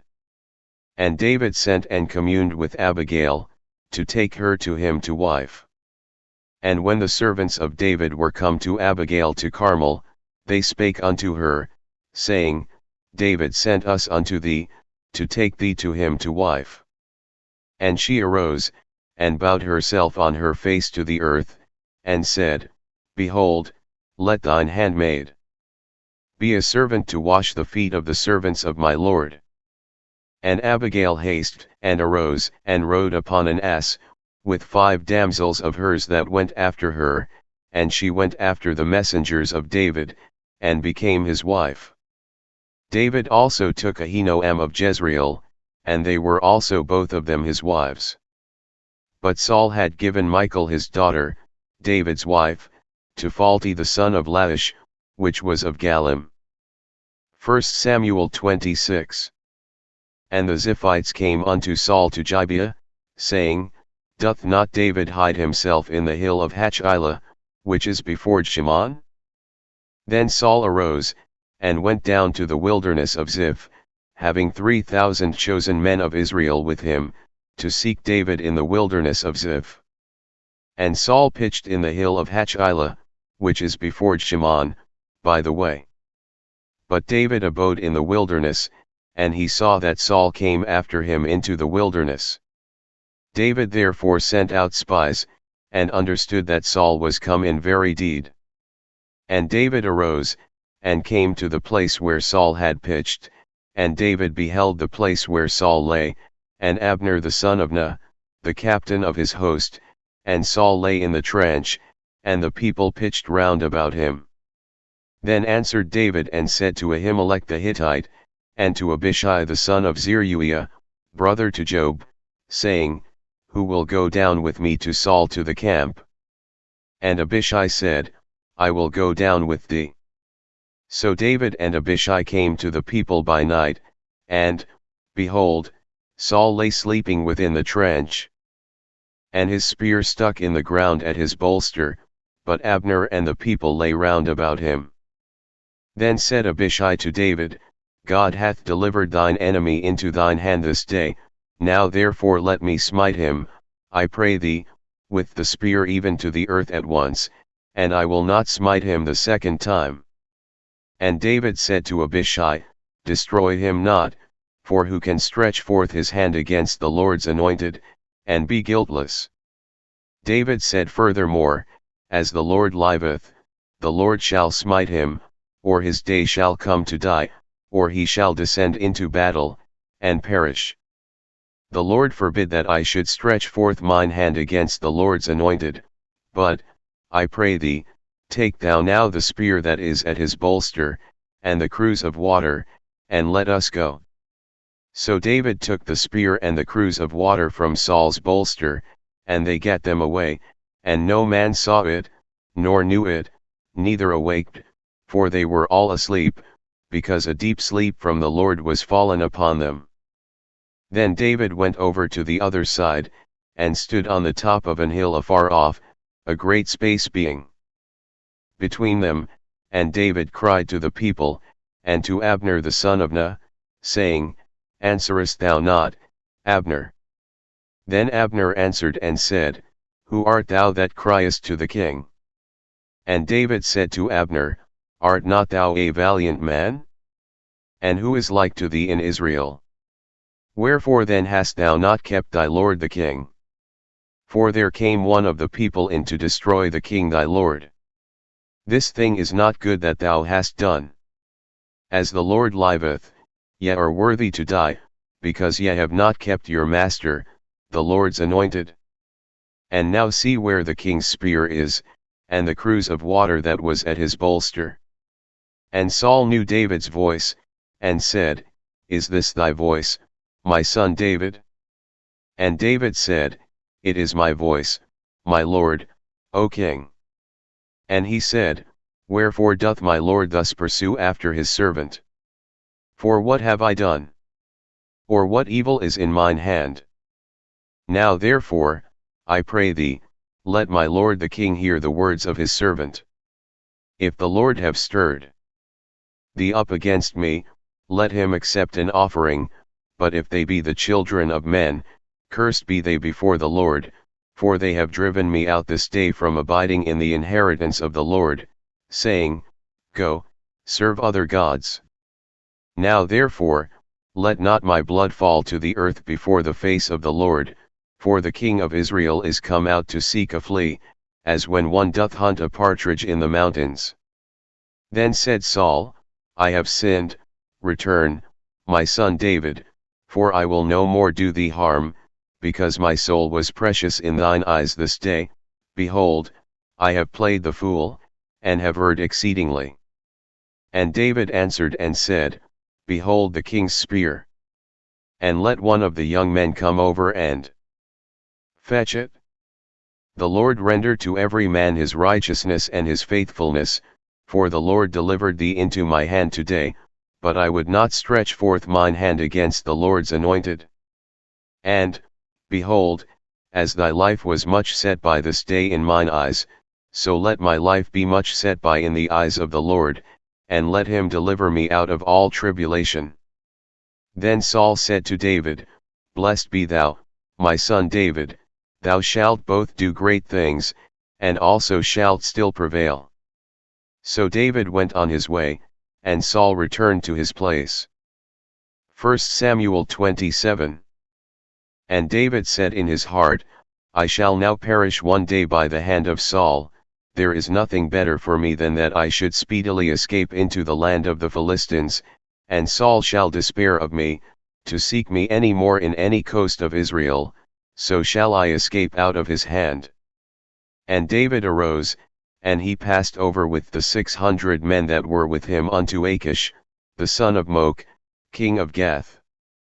And David dwelt with Achish at Gath, he and his men, every man with his household, even David with his 2 wives, Ahinoam the Jezreelites, and Abigail the Carmelites, Nabal's wife.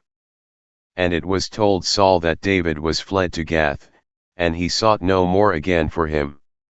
And David said unto Achish, If I have now found grace in thine eyes, let them give me a place in some town in the country, that I may dwell there, for why should thy servant dwell in the royal city with thee?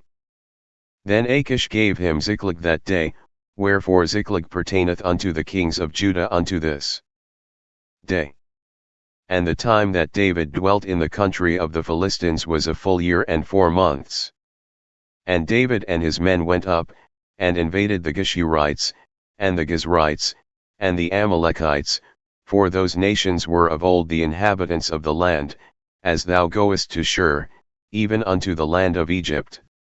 And David smote the land, and left neither man nor woman alive, and took away the sheep, and the oxen, and the asses, and the camels, and the apparel, and returned, and came to Achish. And Achish said, Whither have ye made a road today? And David said, Against the south of Judah, and against the south of the Jerahmeelites, and against the south of the Kenites. And David saved neither man nor woman alive, to bring tidings to Gath, saying, Lest they should tell on us, saying, So did David, and so will be his manner all the while he dwelleth in the country of the Philistines. And Achish believed David, saying, He hath made his people Israel utterly to abhor him, therefore he shall be my servant forever. 1 Samuel 28. And it came to pass in those days, that the Philistines gathered their armies together for warfare, to fight with Israel. And Achish said unto David, Know thou assuredly, that thou shalt go out with me to battle, thou and thy men. And David said to Achish, Surely thou shalt know what thy servant can do. And Achish said to David, Therefore will I make thee keeper of mine head forever.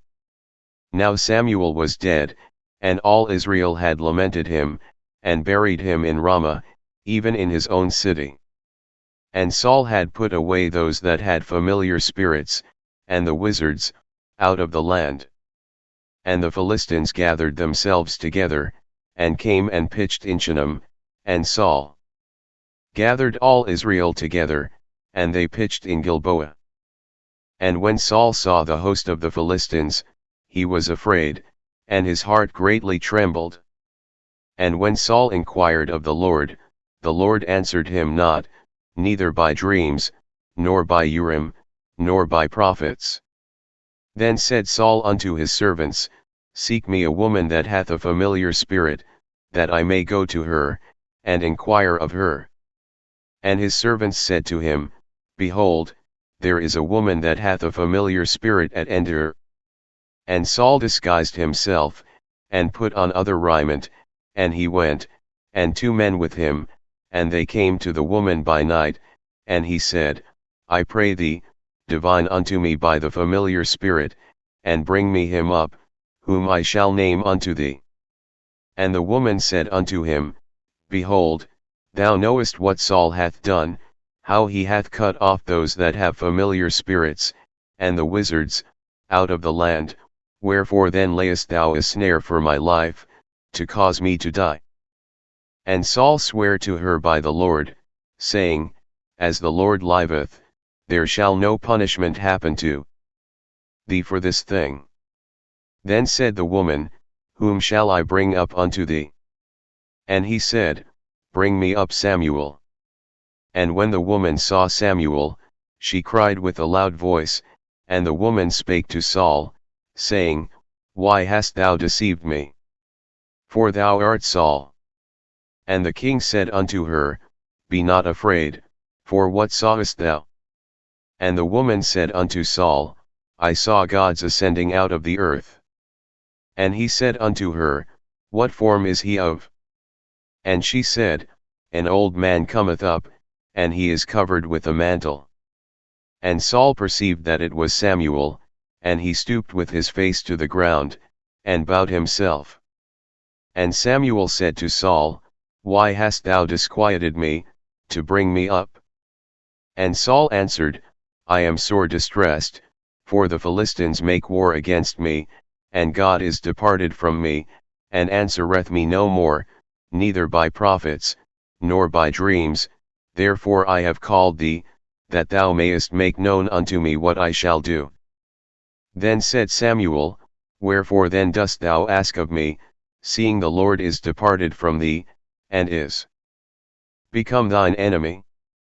And the Lord hath done to him, as he spake by me, for the Lord hath rent the kingdom out of thine hand, and given it to thy neighbor, even to David, because thou obeyedst not the voice of the Lord, nor executedst his fierce wrath upon Amalek, therefore hath the Lord done this thing unto thee this day.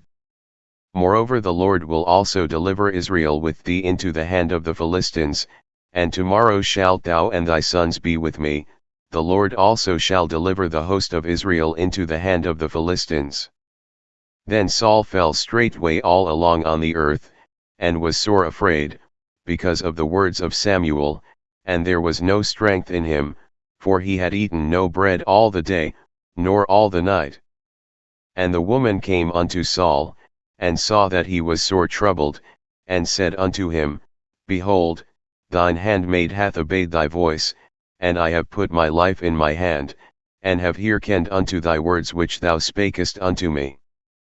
Now therefore, I pray thee, hearken thou also unto the voice of thine handmaid, and let me set a morsel of bread before thee, and eat, that thou mayest have strength, when thou goest on thy way. But he refused, and said, I will not eat. But his servants, together with the woman, compelled him, and he hearkened unto their voice. So he arose from the earth, and sat upon the bed. And the woman had a fat calf in the house, and she hasted, and killed it, and took flour, and kneaded it, and did bake unleavened bread thereof. And she brought it before Saul, and before his servants, and they did eat. Then they rose up, and went away that night. 1 Samuel 29. Now the Philistines gathered together all their armies to Aphek, and the Israelites pitched by a fountain which is in Jezreel. And the lords of the Philistines passed on by hundreds, and by thousands, but David and his men passed on in the rearward with Achish. Then said the princes of the Philistines, What do these Hebrews here? And Achish said unto the princes of the Philistines, Is not this David, the servant of Saul the king of Israel, which hath been with me these days, or these years, and I have found no fault in him since he fell unto me unto this day?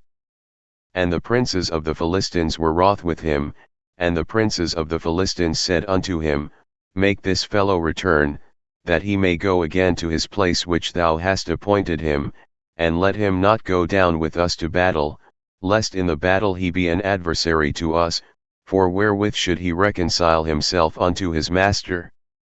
Should it not be with the heads of these men?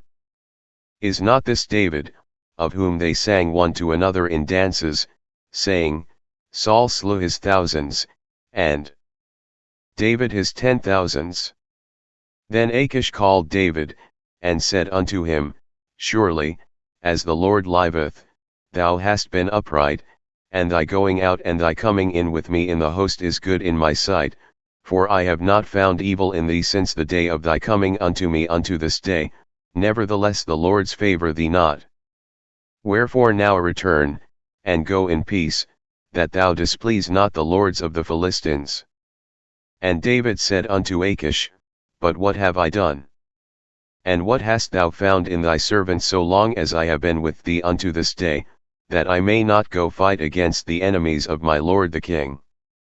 And Achish answered and said to David, I know that thou art good in my sight, as an angel of God, notwithstanding the princes of the Philistines have said, He shall not go up with us to the battle. Wherefore now arise up early in the morning with thy master's servants that are come with thee, and as soon as ye be up early in the morning, and have light, depart. So David and his men rose up early to depart in the morning, to return into the land of the Philistines. And the Philistines went up to Jezreel. 1 Samuel 30. And it came to pass, when David and his men were come to Ziklag on the third day, that the Amalekites had invaded the south, and Ziklag, and smitten Ziklag, and burned it with fire, and had taken the women captives, that were therein, they slew not any, either great or small, but carried them away, and went on their way. So David and his men came to the city, and, behold, it was burned with fire, and their wives, and their sons, and their daughters, were taken captives. Then David and the people that were with him lifted up their voice and wept, until they had no more power to weep. And David's 2 wives were taken captives, Ahinoam the Jezreelites, and Abigail the wife of Nabal the Carmelite. And David was greatly distressed, for the people spake of stoning him, because the soul of all the people was grieved, every man for his sons and for his daughters, but David encouraged himself in the Lord his God. And David said to Abiathar the priest, Ahimelech's son, I pray thee, bring me hither the ephod. And Abiathar brought thither the ephod to David. And David inquired at the Lord, saying, Shall I pursue after this troop? Shall I overtake them? And he answered him, Pursue, for thou shalt surely overtake them, and without fail recover all. So David went, he and the 600 men that were with him, and came to the brook Besor, where those that were left behind stayed. But David pursued, he and 400 men, for 200 abode behind, which were so faint that they could not go over the brook Besor. And they found an Egyptian in the field, and brought him to David, and gave him bread, and he did eat, and they made him drink water, and they gave him a piece of a cake of figs, and 2 clusters of raisins, and when he had eaten, his spirit came again to him, for he had eaten no bread, nor drunk any water, 3 days and 3 nights. And David said unto him, To whom belongest thou? And whence art thou? And he said, I am a young man of Egypt, servant to an Amalekite, and my master left me, because 3 days agone I fell sick. We made an invasion upon the south of the Cherethites, and upon the coast which belongeth to Judah, and upon the south of Caleb, and we burned Ziklag with fire. And David said to him, Canst thou bring me down to this company? And he said, Swear unto me by God, that thou wilt neither kill me, nor deliver me into the hands of my master, and I will bring thee down to this company. And when he had brought him down, behold, they were spread abroad upon all the earth, eating and drinking, and dancing, because of all the great spoil that they had taken out of the land of the Philistines, and out of the land of Judah. And David smote them from the twilight even unto the evening of the next day, and there escaped not a man of them, save 400 young men, which rode upon camels, and fled. And David recovered all that the Amalekites had carried away, and David rescued his 2 wives. And there was nothing lacking to them, neither small nor great, neither sons nor daughters, neither spoil, nor anything that they had taken to them, David recovered all. And David took all the flocks and the herds, which they drave before those other cattle, and said, This is David's spoil. And David came to the 200 men, which were so faint that they could not follow David, whom they had made also to abide at the brook Besor, and they went forth to meet David, and to meet the people that were with him, and when David came near to the people, he saluted them. Then answered all the wicked men and men of Belial, of those that went with David, and said, Because they went not with us, we will not give them aught of the spoil that we have recovered, save to every man his wife and his children, that they may lead them away, and depart. Then said David, Ye shall not do so, my brethren, with that which the Lord hath given us, who hath preserved us, and delivered the company that came against us into our hand. For who will hearken unto you in this matter? But as his part is that goeth down to the battle, so shall his part be that tarrieth by the stuff, they shall part alike. And it was so from that day forward, that he made it a statute and an ordinance for Israel unto this day. And when David came to Ziklag, he sent of the spoil unto the elders of Judah, even to his friends, saying, Behold a present for you of the spoil of the enemies of the Lord, to them which were in Bethel, and to them which were in South Ramoth, and to them which were in Jattir, and to them which were in Aroer, and to them which were in Siphmoth, and to them which were in Eshtemo, and to them which were in Rachel, and to them which were in the cities of the Jerahmeelites, and to them which were in the cities of the Kenites, and to them which were in Hormah, and to them which were in Kurashan, and to them which were in Athake, and to them which were in Hebron, and to all the places where David himself and his men were wont to haunt. 1 Samuel 31. Now the Philistines fought against Israel, and the men of Israel fled from before the Philistines, and fell down slain in Mount Gilboa. And the Philistines followed hard upon Saul and upon his sons, and the Philistines slew Jonathan and Abinadab and Malchishua, Saul's sons. And the battle went sore against Saul, and the archers hit him, and he was sore wounded of the archers. Then said Saul unto his armor-bearer, Draw thy sword, and thrust me through therewith, lest these uncircumcised come and thrust me through, and abuse me. But his armor-bearer would not, for he was sore afraid. Therefore Saul took a sword, and fell upon it. And when his armor-bearer saw that Saul was dead, he fell likewise upon his sword, and died with him. So Saul died, and his 3 sons, and his armor-bearer, and all his men, that same day together.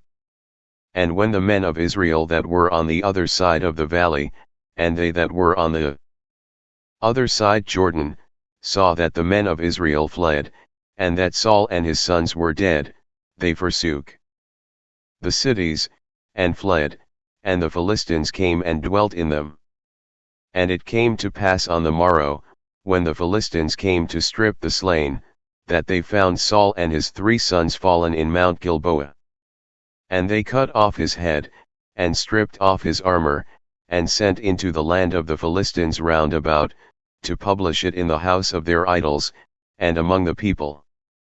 and they put his armor in the house of Ashtaroth, and they fastened his body to the wall of Bethshan. And when the inhabitants of Jabesh Gilead heard of that which the Philistines had done to Saul, all the valiant men arose, and went all night, and took the body of Saul and the bodies of his sons from the wall of Bethshan, and came to Jabesh, and burnt them there. And they took their bones, and buried them under a tree at Jabesh, and fasted 7 days.